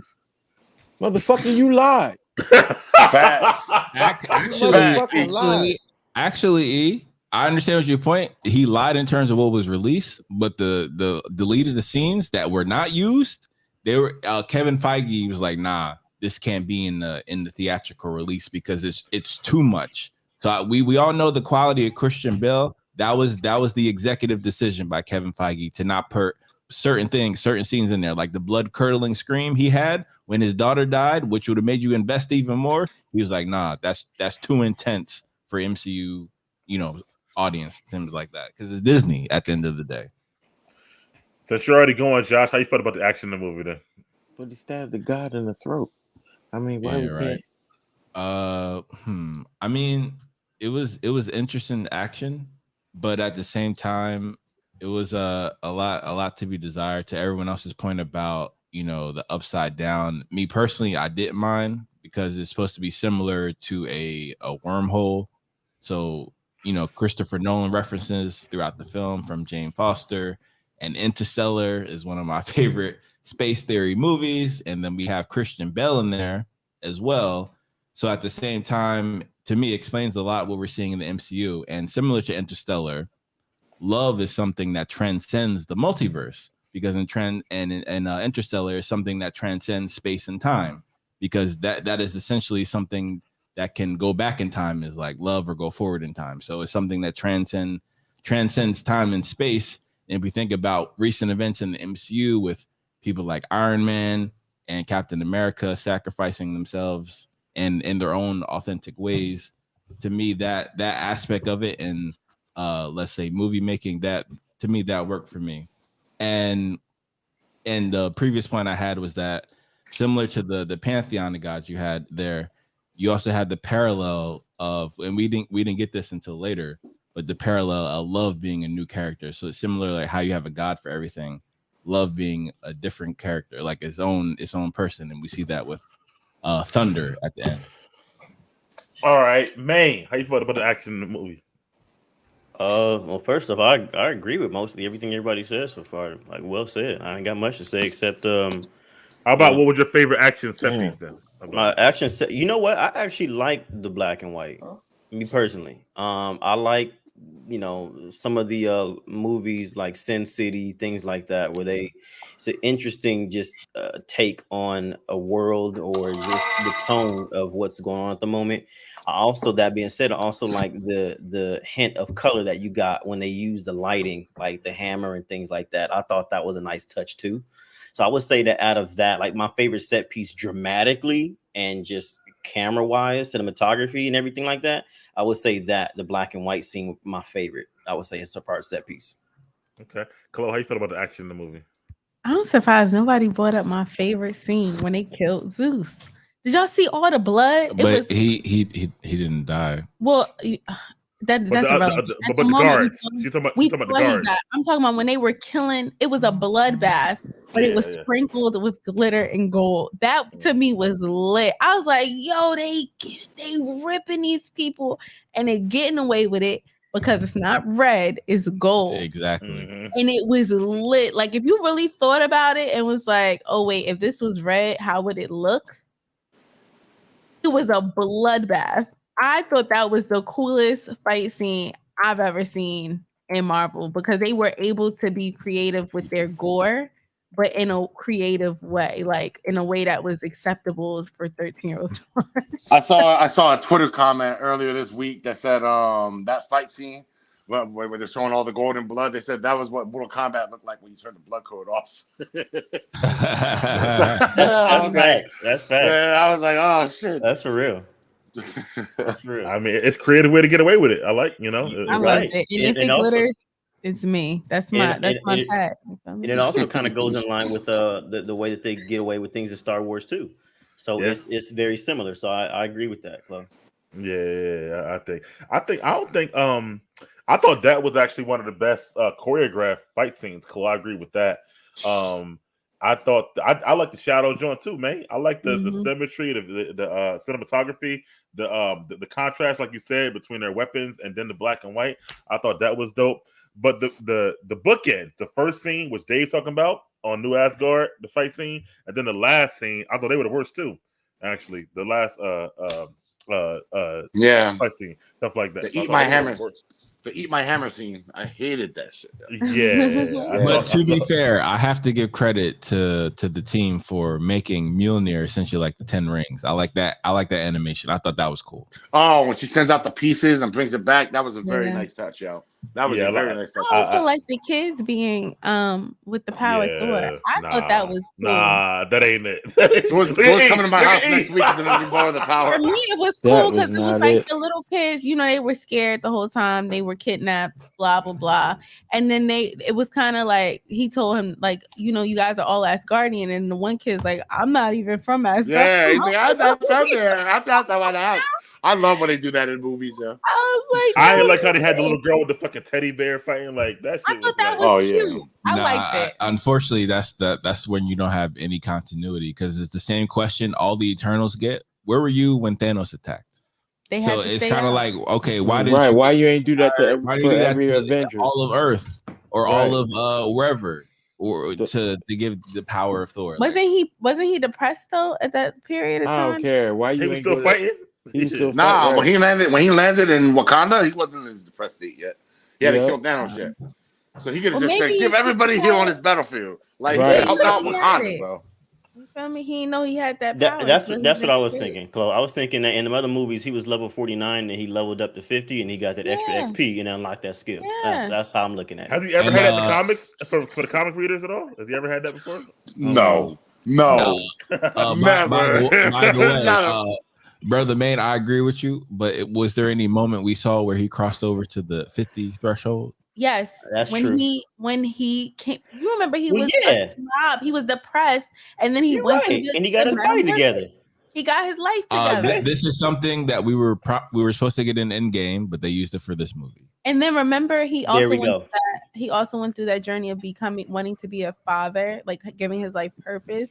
So that was why they used children in this movie. By the way, the amount of nepotism in this film, good gracious. Yeah, and I thought, and I think that, and Josh, happy you mentioned that. So we got Christian Bale's, what's his daughter, right? His daughter, right? Yeah, I think so. Yeah. No. Wait, no, it's Chris Hemsworth's daughter. That's his daughter, right? That's Chris Hemsworth's real daughter. Yeah, Christian Bale's daughter is one of the kids. It's one of the kids that is kidnapped. Right. That's what it is. Yeah. And Natalie Portman's is one of the kids. Yeah. The reason why they did that is because they all brought their kids with them over to Australia to film. That's where they filmed. Yeah. So they don't want the kids just standing around all day not being watched or anything. Give them something to do. In that respect, I get y'all asses over here and getting a shot. Right. Yeah. Get this check. Well, exactly. I mean, I didn't have an issue with that level of nepotism. I said like there's a ton of nepotism, but me personally, I don't see a problem with that because you get to a point, especially as a parent, and parents back me up in this. I'm not a parent, but you get yourself to those situations where you can influence a situation and get your child an opportunity. Like to me, that type of nepotism would never offend me. I appreciate it. And Hemsworth got an EP credit on here. So now I'm thinking about the logistics of his Marvel contract. Sure, I'll extend my Marvel contract for these certain demographics. The storyline might not be all right, but for this amount of money, and my kids and my wife get to be in the MCU, so we can all travel together and be a family and create these movies too. Yeah, she was on the Wolf. So, but for me, it made me feel like this movie was Taika Waititi and Chris Hemsworth's movie, and not Kevin Feige's movie. Like they essentially took over the movie. We're gonna do what we want to Okay. do. We're gonna put who we want in the movie. We're gonna do the story how we want to. Well, maybe. Well, here's the thing, right? What if those were the terms at this point? What if that was okay? What if that was the case? Isn't he overextended right now, Kevin Feige? It definitely could be. Yeah, he is overextended. Yeah. He got a lot So going why on. wouldn't you delegate some tasks? And Thor's gonna make sure. I mean, Chris We- Hemsworth, he's gonna make sure it's good. We discussed this the other night, though. Kevin Feige's role. I don't think that you could be overextended, bro. He's dealing with a show and he's dealing with a movie at the same time. It's not overextension, bro. We've seen producers do a lot more. Bro, I don't know. I would have to respectfully disagree with that because the older you get, the less energy you have for stuff. Number one. And number two, he at the position is like where he done made enough money where he could just chill. He doing this for probably fun or just for like a life mission. He ain't doing this. He not hungry like he used to be making movies. Like he just chilling. He's on relaxation island. So if you working with these, go ahead. No, I'm sorry. I think we could all agree that after his 6th Marvel movie, right, that he had more than enough money to sit back and chill. But he didn't have the motivation to be hungry to make the additional 17 to fill out the Infinity Saga. No, I just think that with more properties, you need more writers. Back when they only had a few movies and a few properties, you had your group of few writers who were really good. But now that the world is expanding, your writer base has to expand too, and not every writer is going to be good. Yeah, but that's the good thing. I think that's the beauty of it because now it's like you let people take over projects and you see what's a hit and what's not a hit. Yep. And then whoever making the best movie, they get the opportunity. I remember we were watching New Rockstars. Somebody's assistant became a producer from one of the movies or something. They were saying. But to your point, then, Claude, the us as fans are the guinea pigs, right? Because you're hiring all these new people who you're not sure what they're going to do. We always are. The consumer is always the guinea pig. Whatever people spend their money is what you get more of. Whatever the consumer spends most of their attention, that's what they create more of. They're not going to do what goes against the grain. So, like, whatever we as the consumer like, that's what we're going to get more of. Yep. And how you show you like something is you spend your money on it. That's it. So whoever making these movies, they're gonna go with whoever is making the most money, and then that team or crew that worked in that movie, they're just gonna produce more movies, and then whoever didn't is gonna get fired or get downgraded. Yeah, you know what? To your point, Claude, I think you're right, and of course, I'm sure a lot of you guys can agree with this. Especially, it's the same thing in content creation, right? If you a YouTube creator, you go into analytics, and whatever you was doing wasn't hitting, but you see this one thing over here is, you be like, damn. All right, well, guess I got to do that more of because I'm getting more people that way. People are more invested in that kind of content, XYZ. And so now that's what you're giving more of. And so I agree with that. Which is why the agendas and whatnot will exist for the demographics. Thank you, man. I can see with the success of Ragnarok, Feige and whoever having more trust in Taika and Thor and Hemsworth. Say, just do what y'all want. I'm good. I trust y'all and stuff like that. I just feel like that he maybe should have spent a little bit more time supervising a little bit, in my opinion. I could definitely see that. By the way, we have to take some time to give mention to E Money's waves right now. Clap for the wave. You thought she was going for the MCU. Right. You thought she was going to brush her hair on camera multiple times. We wouldn't go draw attention to the shit. Like, I need Dramamine right now. Let's talk about let's talk about the end of the movie, guys, and how it ended, and as far as Thor leaving Jane because he thought she was going to die by using Mjolnir again, but she decides to come help him, which essentially does kill her, and Gore decides with Thor telling him to bring back his daughter instead. So, Chloe, how you feel about the ending of the movie? The ending put a bow on everything. Like, I wasn't too impressed with the ending. It was kind of predictable.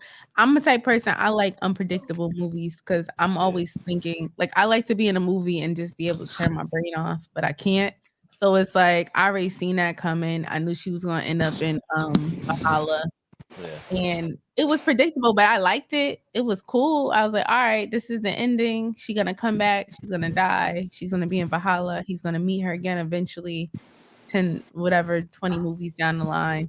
Oh, the other part, the part with the little girl with love. Right, with Gore, I'm bringing her, I would think if he wished for his daughter back, wouldn't he just wish to live with his daughter? Like, that would have been my wish. I wouldn't have wishes. You could have more than one wish. They didn't say you only get one wish. Nah, you only get one. It's Yeah, like it is. motherfucking Ray J. You get one wish. Yeah. But wouldn't you wish that's not 2 wishes? It's I That's wish 2 my wishes. daughter was here so we can live together. That's 2 wish. wishes because you already got a Well, wish. Not 2 wishes. technically though, Chloe, they did live together. It's just that his time was running out. Yeah, he was already dying. So they kind of did. Man, I thought that was stupid. And then only one person gets a wish because I would Yes, think first person everybody to get there. Or the first person to get yeah. him. Yes. And then where does he go? He just disappears. Eternity? Yeah. It's like Dragon Ball. Yeah. The dragon just disappears and gets up out of there. That's exactly what that joint reminded me of. Dragon Ball. No, I thought that was silly. It's I Ray don't J. know. Eternity just be chilling there until somebody else finds him and wishes, and then he just disappears. One wish. E, how you felt about the ending of the movie though? Wait, he couldn't wish for more wishes. I hated it. I wanted to fight to the death. I wanted. I don't know. Yo, E texted me after the movie like, yo, what the fuck? Y'all was crying. Oh, he wanted some backflips and some. He wanted some parkour. He wanted that parkour. That's what he wanted. He wanted that Reva scene. Yeah, I wanted some noise, man. I wanted some action. Not no. I'll spend my time with her. Oh, don't turn your back on me. I was like, what? Stab him in the back. Yo, he didn't want to see no Shakespeare in the Park. I got you. Right. He was looking at his girl, was like, man, get your keys and your shit, man. We get ready to get this man. Get your shit together. Oh man, that's exactly how I felt. Okay. I was like, oh man. What the hell, Dave? You got sorry, man. You good? You good? I thought that was a bird. He's a bird. Dave, you a big dude for a small dog what like up? that, bro. Come on, man. What's the dog's name? Mia. Oh, it's a girl dog. Yeah, that's Mia. Hi, Mia. Mamma Mia. She like she about to give us. She want attention, so she'll do this once in a while. Right. All right. Well, Dave, while you got her, I'm gonna go to May. May, how you felt about the ending of the movie? Much like Chloe said, it was predictable. I called that kind of scene from a mile away. But I mean, one thing I will say that they kind of did trip me up on is that I thought that maybe Gore was going to end up wishing Jane back to life so he could meet with his daughter, right, in the afterlife. That's what I thought he would have done. Oh, but what he ended up doing was he ended up, bringing her back to have Thor take care of her. But I would say that's the one thing I would say that my logic kind of tripped me up myself. And I was like, nah, this is what's gonna happen. It didn't happen. But I mean, it was standard affair. I thought that it was cool to see Jane transcend into god dust and have that closure. And I don't know what she whispered to Thor, but I thought it was also a cool callback to me. It was a much more positive version of Thor being whispered in his ear, much unlike what Nick Fury whispered into Thor's ear, which got him into this whole mess in the first place, kind of being unworthy and things like that. So I thought that was a nice, also subtle, tie right there. The ending sequence is pretty, is Thor became a dad, he's a girl dad and he got a daughter and they going out there fighting evil. That's the post credit. We ain't there. We're the end of the movie right now. Was it? That wasn't a post credit. No, that wasn't a post credit. There was two post. Oh, you're right. My fault, man. So I thought that was dope how they wrapped it up. I mean, it could have, as far if I'm looking at it from another lens, from E's lens, yeah, it could have had a little more, twists and plots, and somebody could have got their wig split, as E probably would have said. But it didn't happen. But I mean, for what it is, for what it's set up, I'm sure that it made sense. So I was okay with that, especially being a dad. Me being a pops. I have a daughter too. I was like, all right. Part of me was like, oh, just a little bit though. You know what I mean? And that was it. That's why I want to holler at Dave. So you always talk about how to defeat the villain. So how did you feel about the end of the movie, Dave? Shit was cheeks, bro. The way the way they defeated this villain again. I mentioned it earlier on that I kind of knew it was going to go this way the moment they made him a sympathetic villain. I'm like, oh God. I didn't know he's going to get a wish or anything like that, obviously, but I knew that it was going to be something where he's going to choose love instead of all this hate he had in his whole movie. And then that's how they're going to defeat him. So I thought that shit was cheeks. I'm with E. I wanted to see this motherfucker get murdered because Marvel does have a great track record of killing their villains. So they definitely should have had him kill him, or, Well, he or did Jane die. kill him, or whoever. I don't care. He did die, but he didn't die by their hands though. No. Like, He it's died by different, his choice, you know? right? Yeah. He actually went out won. on his own terms. He He actually went out on won, his own just like- terms, right? Yeah. Which But, kind of goes in line with how Gore is, right, in the comics, though, right? He probably would have done it on his own terms as well, though. No, to be fair. Gore in the comics would have been like eternity, kill every god. I don't give a shit about that kid because in the Right. comics, saying- he didn't have a kid. In the comics, Right. What I'm saying though is that if Gore in the comics, if he were to go out, it still would have been on his own terms. Is what I'm saying. Either way. Oh yeah, he would have took him out with him. He would have took everybody out with him though. Like he basically, when I say mission focused, he was mission focused, bro. Like and the child that he had in the comics was a son formed by the sword. The sword basically gave him a son. Yep. Yeah, it's weird, yo. So Sounds like the Rockman story. yeah, so I definitely didn't like how they finished it up. I would like to see a more final battle, especially between Thor and Gore. Maybe if you were gonna kill Jane off anyway, right? Why not just have her die in truly battle and have Gore actually kill her, and then Thor go crazy and grab both and beat the hell out of him and kill him? That would have been better. That's how I would. Because then Thor wouldn't have been a dad. That's true, but I mean, I didn't know that was the route that they were going to try to take with this movie. And then on top of that, Thor is a fucking shitty father. Like, I'm sorry, but like, if one of y'all got kids and y'all like, Dave, watch my kid, the first thing I'm not going to do is go bring him into a gunfight or a battle. Like, okay, we're going to go fight now. Let's go. But you give your kid Stormbreaker. That's like the ultimate babysitter. Yeah, Bro, you can still And the get kid killed. got Basically, Right. She's a god, essentially. we don't know what happened to her when Mjolnir. she died. But got Gore access to wasn't a Stormbreaker god, and though. Mjolnir. but Gore wasn't a god. And his Yeah, daughter's not a god. but she came from eternity though now. Oh no. So That's why she that got means power. she's- That's why so that means that's why she's she got battle the- certified and shit.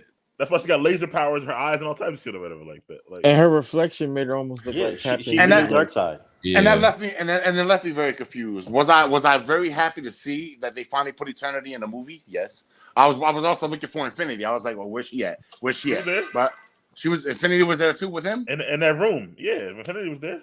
Oh shit! I didn't even see. I gotta go. I gotta watch that shit again. I will say I was confused because I thought for a minute, in a weird way, it looked like Singularity for a second, but then I don't know if you guys know what Yeah. Singularity is, but Yeah, I thought that's who yeah. it was. But then it was somebody else. So I got tripped up a little bit too there too. I would like that. So is she now Eternity? That's people understand. I don't really know honestly, Dave. People saying As far as think I'm so. concerned, that's just Gore's daughter. Brought back to life. That's all that is. Yeah. And you're supposed to be treating her like a daughter. And one scene you feeding her pancakes, the next scene you're like, all right, let's go out and murder some monsters. Okay. Like, Well, that's why he Yeah. wanted her. He said, "Why would you give your daughter to God if you ain't believing in God?"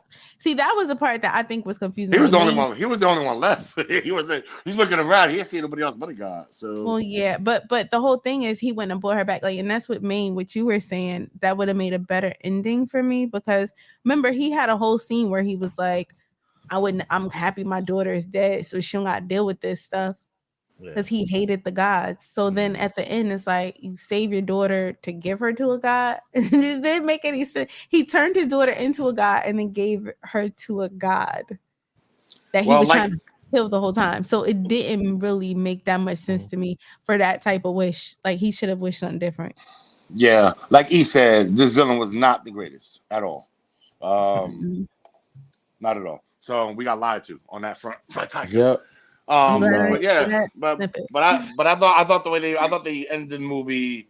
I mean, I don't know that I want to see Thor and the little kid in the next movie. Right. 5, yeah, I think. I want to see him as a dad. But again, to your point, Dave, and I could do a scene. People love, People love Mando and Grogu, right? So why wouldn't they love Love and Thunder, right? Because then, by the next time we get another Thor movie, she's gonna be like a teenager now. Which No, is why I because think she's she a might be a new god. Asgardia. So she might be there. She might stay there. With doing the training and everything with Valkyrie. I think that if they were to bring her back, like you said, they might I see don't know. some I scenes think with her. she got the but advanced she's- class. I don't know. Those other little kids are learning how to sword fight from a one-armed chick. If Well, Lady she can Sif- teach 'em. She if got Lady- the Thor if Lady advanced Sif- class. if Lady Sif is training young Axel, right, Yep. then I can definitely see Valkyrie training young Love. I can totally Yep. see that. Yeah. Well, but at the last scene, it informs us that it's Thor that's training young Love, not Valkyrie. That too, but I'm saying he's eventually gonna go to New Asgard again. Then hopefully he just drops her off at daycare for the next movie. Like that's pretty much. I don't see it. I think that's what's gonna happen. And she's gonna come into play later. I don't see that, man. I see the fact that they gave her power like that. They're gonna be on an adventure like Mando and Grogu. I feel like exactly. That's exactly what I saw. And to be fair, it was a grave sacrifice by the mighty Thor, Jane Foster, right? But as Chloe and Maine and everyone else said, very predictable. But at the same time, the visuals in terms of, let's say, in terms of the MCU, reminded me a lot of the Soul Stone. So I thought that was very interesting as well. And then again, even though I didn't read the comics, I still researched the comics and how in Eternity was represented as a genie in the bottle. I thought that was kind of whack, especially in terms of what he actually represents in the MCU. Like to me, I thought that was kind of corny, personally. Everybody remembers when his first appearance though in Guardians of the Galaxy Volume 2, right? Mm-hmm. Like, yeah. So with Quill's eyes, right? Yeah, through Quill's eyes, yeah. He was able to see him. Yeah, I thought it was. I think the word you're looking for, Dave, is anticlimactic. That's what I felt about the movie. I felt about the because it didn't have that. What he said, that ending. Just like again, the whole last fight sequence was kind of cheeks to me. Like you said, like it was only okay. It was average at best. Like it was like I just felt like that. They should have had more. Well, the way he's gonna die anyway, right? Gore. They could have had him die, in that way by Thor's hand or Jane's hand. I don't know. I do get tired of these villains kind of just having this change of heart rather than just okay. This is my mission. I'm going like Thanos. Thanos had no damn change of heart. It was like nope. That's what the fuck I'm gonna do. Yeah, I don't care what nobody says. Like, that's what made him great was that he was so unapologetic about what he did. Like I don't mind you being a sympathetic villain, right? But put 10 toes down. Don't go flip sides at the end like Chloe said and go hand him off to a god that you hated the whole movie. Now I'm gonna hand it off to the person I hate. Now, to be fair, I think what Gore was going through in terms of like character building, right? Character development. He was very naive in terms of what the gods were and how he was subservient to them and praying to them. And when she, it's kind of like meeting your idols. Don't meet your idols because you'll be disappointed. However, once he understands how sausage is made, and then he sees someone like Thor, to be fair, who is different than the other gods. He's very similar in a lot of ways, but he's also fighting for something that I think Gore can actually see, like, okay, I can leave my daughter to this god because he is different than the other gods, which is kind of the point. Is very similar to Doctor Strange in the Multiverse of Madness. Like our version of Strange is very different from the other multiverses and other variants of Strange. Like they're similar, but ours is specifically very different. I think there could be an explanation, but also it's not good. But going all the way back to what Chloe said in the beginning, only thing I will say, if the sword was truly motivating him, once it was destroyed, which it was, then I could see him having that change of heart.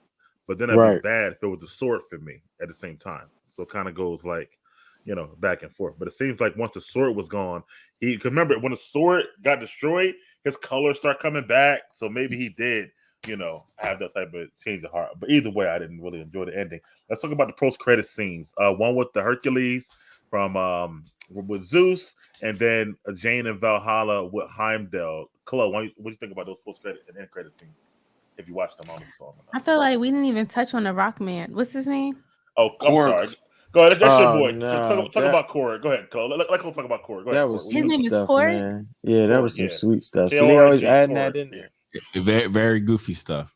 Yeah, man. I don't Go ahead, know. Chloe. Talk about Korg. I feel like that wasn't. I usually look forward to the post scenes. So the one post scene with when she was in Valhalla, that was kind of cute. Like, okay, but I felt like we already knew she was going to Valhalla because she went into like the gold dust. And secondly, that second scene with Korg or whatever, I was like, that was uncalled for. It was just with extra. Dad, with his boyfriend or whatever it was, or what the fuck? Apparently on their planet is only men. Right. Which they didn't. I wish they would have explicitly said that if they were going to go that route. I just felt like they didn't. It was just like, an agenda. It's kind of like if they were to say with Wonder Woman, like, this is how babies are made on this planet. We already know the context that Wonder Woman planet is all women. So that we have to figure out how babies are made, I guess. But there was never that context. Gotcha. So I thought that it was just kind of placed there just because it was there. There was no like build up to it. There was no real reason for it. Like, I wish that if they were going to include that, they should have had more synergy with the plot. Like, maybe like, oh, he needed to make this child to do something special to unlock some certain portal or something. Then that would have made sense of why they even went into that storyline. And then even with Valkyrie, like when they had that little conversation on the boat or whatever, that to me was just out of place. Like, it had no symbolism or symbiotic with the story. Like, it just didn't make sense. It was just kind of just placed there. Like, oh, we'll just put this in here as an afterthought. We're not going to let it build on anything. We're just going to put this in here to appease. Yeah, I agree. I agree with that 100%. Specific demographic, which like I said, I appreciate it if there was context, but that's like them just throwing some random black person in there just doing something, sweeping the floor or something. Like, oh yeah, we hit our quota of black people in the movie. Like, bro, he's just sweeping the floor. Like, he ain't even had no lines. Like, he ain't do nothing. It's kind of like the pizza dude in the last movie, punching himself. Like, what? I don't understand. It's just in here. So that kind of made me like, and then to waste a whole post-credit scene. Right. Because I feel like post-credit scenes for me are like little windows into like, where's this going? That's what they should be. They have been historically. Not all. Ant-Man. Right? Ant-Man had that post-credit scene of the ant drumming at the end. That was like pointless to have in there. They could have did something else. But they've had a few. They've had a few that didn't have anything. There's another one. I think the Age of Ultron one where Tony Stark is telling the story. Oh, Iron Man 3. Their post-credit scene where Bruce Banner's falling asleep. That had nothing, like no future bearing on any story. So they had a few of them. But yeah, I see what you're saying. Any other thoughts on Korg since Cloak brought him up that you guys have? I didn't like the fact. I didn't like the fact, and it's not for the reasons that everybody's gonna think, but I didn't like the fact that they just go ahead and just drop it there. Oh, by the way, I'm gay. Like, now I can't say that they're trying to fill an agenda with that because one, if they wanted to fill that agenda, Valkyrie checks every box. All right. Two, nobody would have known that. There was no trailer, no conversation about it beforehand. So it's not like you're gonna be like, we're gonna get everybody to come watch the movie by not telling them that this is in the movie. You know, I just felt like it was forced. They could have just said, I don't know what the hell they could have just said. They could have just left Korg. Yo, Dave, that's literally what we've been saying. Agendas are forced. Yes. Oh, sorry. But this can't be sorry, but this can't be an agenda because they didn't advertise it to draw people in. If you're agending something. No, Dave. If you're agending something. No, Dave. The reason why you have an agenda. I'm sorry. Go ahead. Yeah, the reason why you have an agenda is because you want to use that as a hook to draw people in to watch the movie. That's not an agenda, by the way. FY, that's not an agenda. It's not. But go ahead, Dave. The definition of agenda, I think you're misplacing the word. So what you're thinking about is promotion for the movie. The agenda for promotion. I think you're thinking about marketing, but we're using agenda in a different. And this is what I want to get into. What is that? What is the context you guys are using it in? The fruit ball. I can't say that. I'm gonna say I wouldn't use that term. I would just say that it's kind of like pushing an ideal. What is it called? It's shoving an ideology down your throat. Yes. So if you're like, oh, I'm a person who doesn't eat vegetables, and then you go see a movie about meat, and then they're like forcing you to eat the veg. Like, here's a salad. Meat is bad. Like what the health, for example. I don't know if anybody saw that. Okay, yeah, I got you. The vegan documentary that showed all the murder of the animals, everything. Yeah, that they promoted that. They use that agenda to promote people to come watch. Right, but in terms of an agenda, so you got to think about it in terms of the filmmaking industry. Within the film, you're going to have, to your point, tropes and plot devices, and for our terminology, agendas that promote a certain mindset, a certain thought after seeing it. That's the Okay, point of it. You don't. So my it's question, kinda my like, question is this, right? it's like kind of like having your favorite rapper, but he makes a song that isn't a single, but you still fuck with that song. All right, so That's here's what I'm agenda. going to say. If all the characters in the movie fit this homosexual agenda, I would be on board with this idea. But the two main ones that are out front is a heterosexual relationship. He was riding a rainbow the entire time. Who? There were Thor. By the way, hold on. In the comics, that teleportation thing is called the Rainbow Bridge. Okay, and then there were scenes Right. where he was talking about. Remember, it was a very It was a very sexual fluid. It is gender fluid, by the way. Loki is bi. He's also historically, in terms of mythology, he's also hermaphrodite. Yes. But in the movie specifically, Thor. Remember at the one part when he got naked, and then they were like, he was commenting. Yeah, was commenting? It was like, he asked the dude, the rock dude. He's like, "You didn't have a problem with me getting naked, did you?" And he's like, "Mm." That must have been. See, remember I told you I stepped out. Remember I told you that might have been the part I stepped out. That's new information. Hold on. Guys. I want to have this conversation, but I want to finish this about this movie first. So we'll get to this stuff. But let me ask May, how you feel about the post credit and end credit scenes? Post credit, I only saw one of them. I had to leave, so I didn't get a chance to see the one about Jane. So I would love to hear how that went down.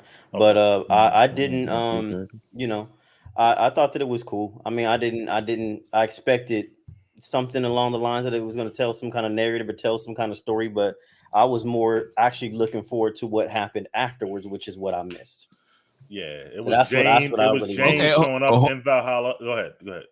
And so as a Game of Thrones fan, it reminds me of the end of Game of Thrones. Of Lord of the Rings. It reminds me, as a Lord of the Rings fans, it reminds me of Lord of the Rings when they sail off into the east, into the heaven of Middle Earth.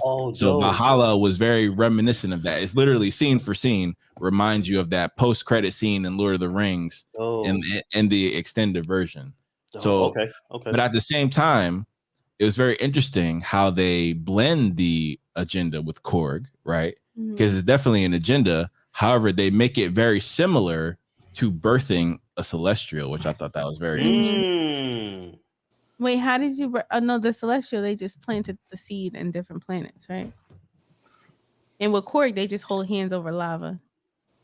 And that's essentially how you birth a celestial. You got to destroy the planet, so it has to have some type of sun quality, let's say. I just wish they would have if they were going to do that, I wish that they would have just gone more into his personal life. Like, it was just kind of like I didn't like how they just threw it in there. Like, I think that's the point. It's because he's not a human being, so they have that flexibility, to have that fluidity. Well, no, I like that, but I wanted to see him on his planet with all the men. Like, I didn't want you just don't say it.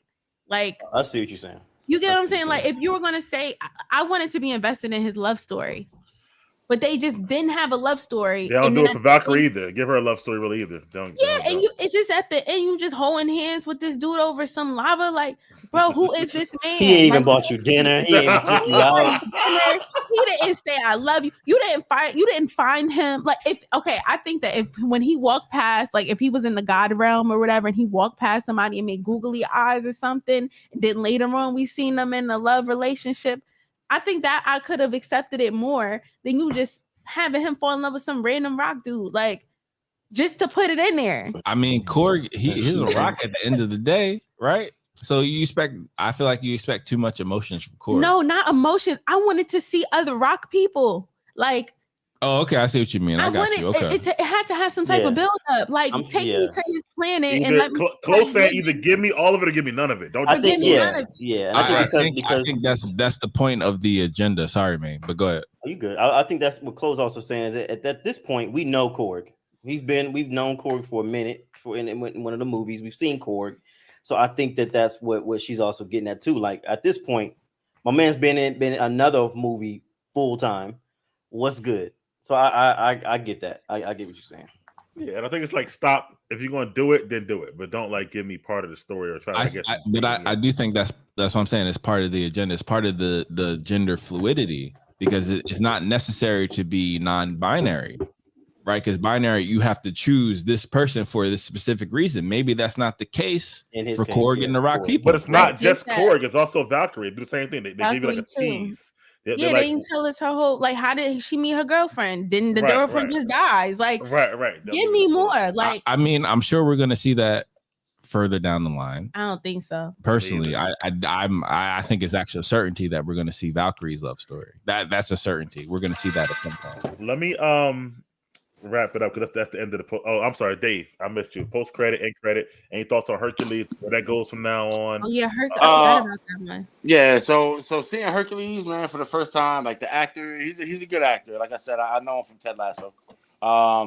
But he didn't cut a physically imposing thing to me. Like when they showed him, it was dope. It was like, oh, that's Hercules. But at the same time, I'm like, that's Hercules. Exactly. Like, no, Hercules, That's you would think facts. that they would at least make him ripped. Like yeah, the this Rock guy. should have been Hercules. Yes, They yes, should've but got- they maybe should've not got him. the 300 abs. They Yeah, should've been something looking like that. Thor They should have 2.0. made this guy. They should have took this guy through the Marvel regimen Well, I'm instead gonna of just say, letting him come on with I'm just gonna a say hairy chest. Clue was right. I mean, Rock was Hercules, wasn't he? Yeah, he was in one movie. He was. Yeah, but that was He a was, trash what- one. He was Hercules Oh with yeah, no yeah, powers. yeah. You're right. Yeah. You're right. They yo. should have put him in this movie Nah, as Hercules. nah. They would've Black put Adam. him- Black Adam. Nah, we good. No, thank you. Yeah. or what's his name? Roman Reigns. That'll work. Oh, That would okay. work. Yeah, I can see that. Okay. He would have had to cut his hair. Okay. He would have had to cut his hair for it because They got Hercules don't got no movie long madness. ass hair. No, Yeah. Hercules does have long hair. He does. Nah, You don't Hercules. remember No, He in the definitely comics, does.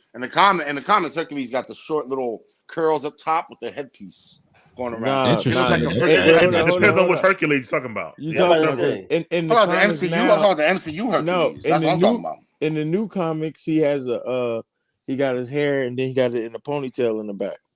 He got a man bun. Yeah, he got a man bun. See, Roman Reigns. Roman They Reigns. did bad casting for that. I was actually disappointed with Zeus's casting. If I'm 1,000% honest, Wow, Russell Crowe. Please dive in, Chloe. I met. Bro, Well, I You can think see what I'm Bro. talking about. That's the old Hercules, though. yeah, but look Right, how nah, long his hair He don't is. look like that no more. He don't look like that. It's Hercules. What? That's He to got- me. That's he more got- traditional look. He got long He hair. looked like Rick Steiner. Facts. Not the Facts. dog face gremlin, man. The dog face Second Breakfast reference. spider line. Yeah, Anyway. I ain't like Hercules. Hercules should not have. I completely forgot about that post credit scene because it was that underwhelming. Okay, and you Like didn't if it was uh, Roman Reigns and Roman Reigns popped out, I'm like, dang, Roman Reigns got to yeah, fight. that could be Thor. Roman Reigns. That could be Roman Reigns, bro. Dave, I'm sorry. Yo. Exactly. Yeah. Yeah, Well, to each their own, I guess. As far as the second scene, I thought that was pointless unless they're gonna make a Valhalla show on Disney Plus, starring all the actors that might. died.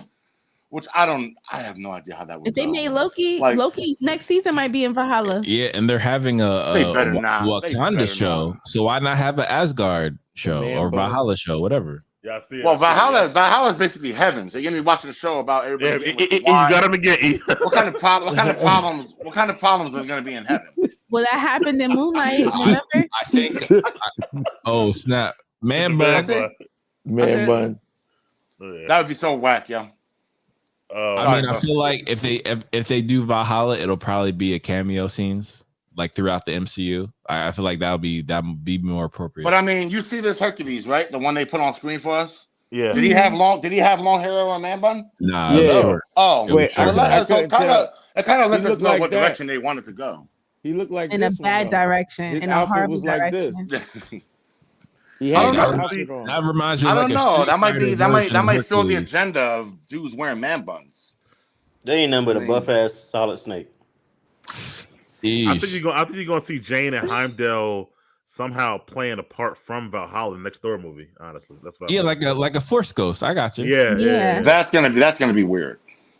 Oh, why he No. fighting Hercules? Why? They That's got a right. Black There's Panther. a lot of Like, plot devices bro, there. but when you say playing a part, it wasn't like Black Panther's father came back to the real world to help them out. He gave him some advice and sent him on his way. If that's all they're gonna do, What in about that, then yeah, what I about understand. Moon Knight? You forgetting about Moon Knight, bro? He went to The heaven. whole movie was about dead people talking, embodying, possessing live entities. Oh, so it's not going to be them then. It's not going to be them. It's going to be another actor just No, making what if their it's voices. them? Yeah, what if it's them embodying the bodies of other people? But they wouldn't become the people. It wouldn't be like they jump into someone's body and they just make them that person.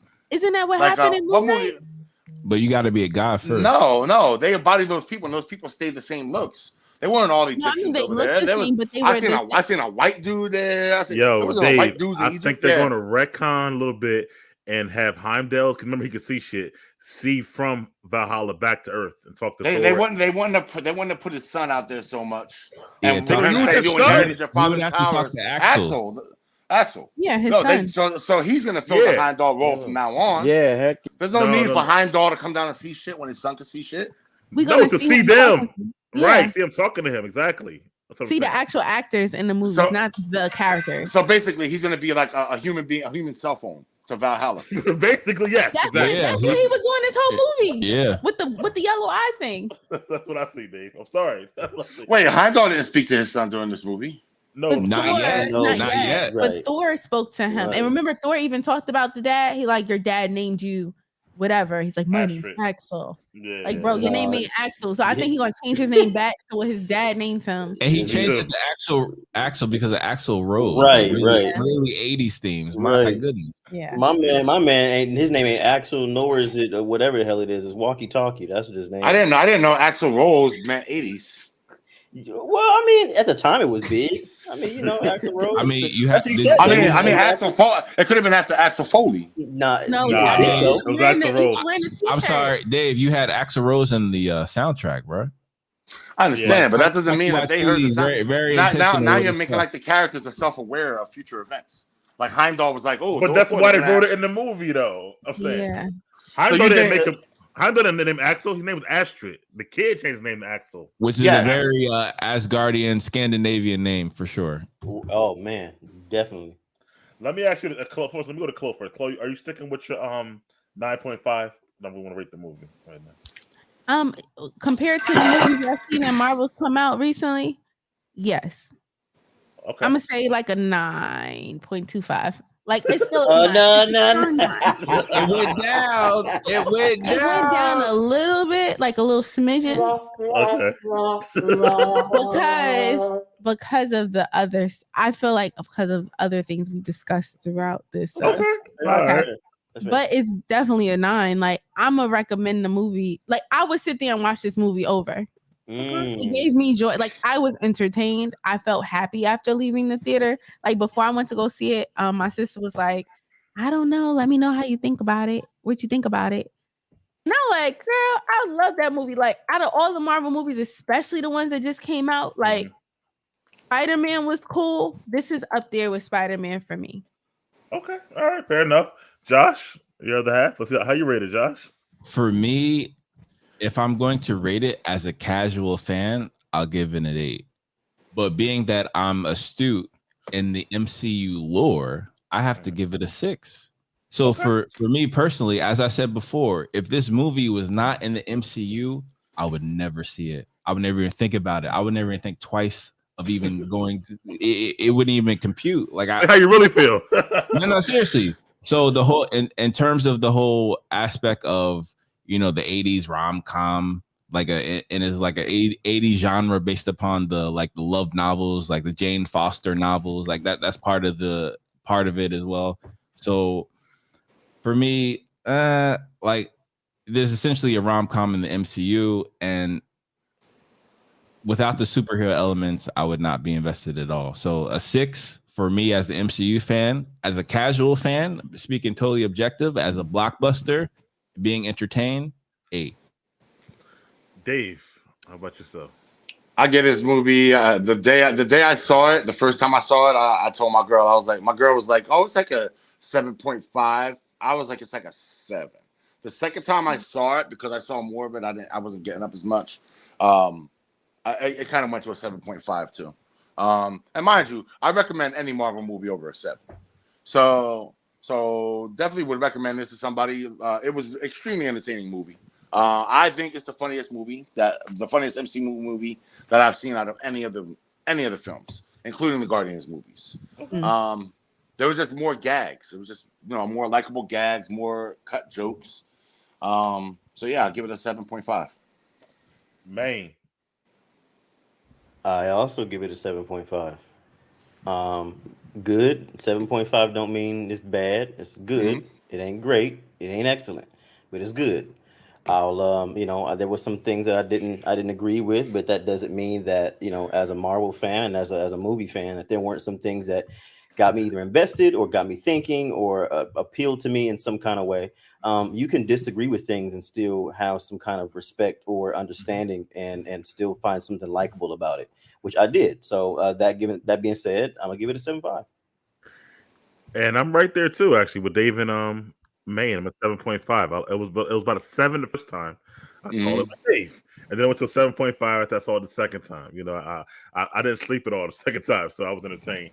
I just felt like that it is entertaining, which is the key. It does leave you feeling I don't know. It's weird to say you feel, but I definitely feel it's the thing they can improve on. A lot. I'm just mad because I haven't yet, maybe Spider-Man, maybe, but haven't yet got like the feeling I used to get. But that's a whole nother story for MCU films yet. So, but I'm on phase 4, I guess. But I guess they're working on that. But yeah, I also would say 7.5. So those are my thoughts. Those are our thoughts on Thor: Love and Thunder. I want to thank you guys, Chloe, Josh, Dave, Maine, E, for coming on the show as always. Next week, next weekend is Comic-Con. And I was telling in the chat that I want to do a show talking about the news from Comic-Con, just to discuss it and see our thoughts on it. So if all you guys can be on that, that'll be good as well. Maybe the following Tuesday, because Comic-Con's all weekend. So, we might have to go to Yes, sir. But besides that, any other thoughts you guys have? MCU in general? Phase 5, Phase 4? All right. No, man, it's been a ride. Been a ride. Well, thank you. I These know. past few weeks, it's been a Yeah, ride. it's been a lot these last few weeks. So we got a little break. Ain't nothing really on till She-Hulk. She-Hulk. When that start? April what? August. Early August. I think it's Miguel. like the second week. Yeah. Miguel, we have Game of Thrones to review, and we got Game of Thrones. I got Power Book 3. I got a lot coming up. Don't get me wrong. And then I'm hopefully watch Lord of the Rings if I watch the movies first, stuff like that. So You never watched Lord of the Rings? Yeah, hopefully. No, none of them. Oh man, Mike. Yeah. Well, now you have to watch it to get the Valhalla scene at the end, and to get the show too. It's about to come on. So. Oh, that's right. Yep, you got some work to do, buddy. Yeah. But anyway, man, we'll see you next week. Thanks again, guys, and talk to you soon. All right, Later. peace. Later. Bye. Peace. Yeah. Later.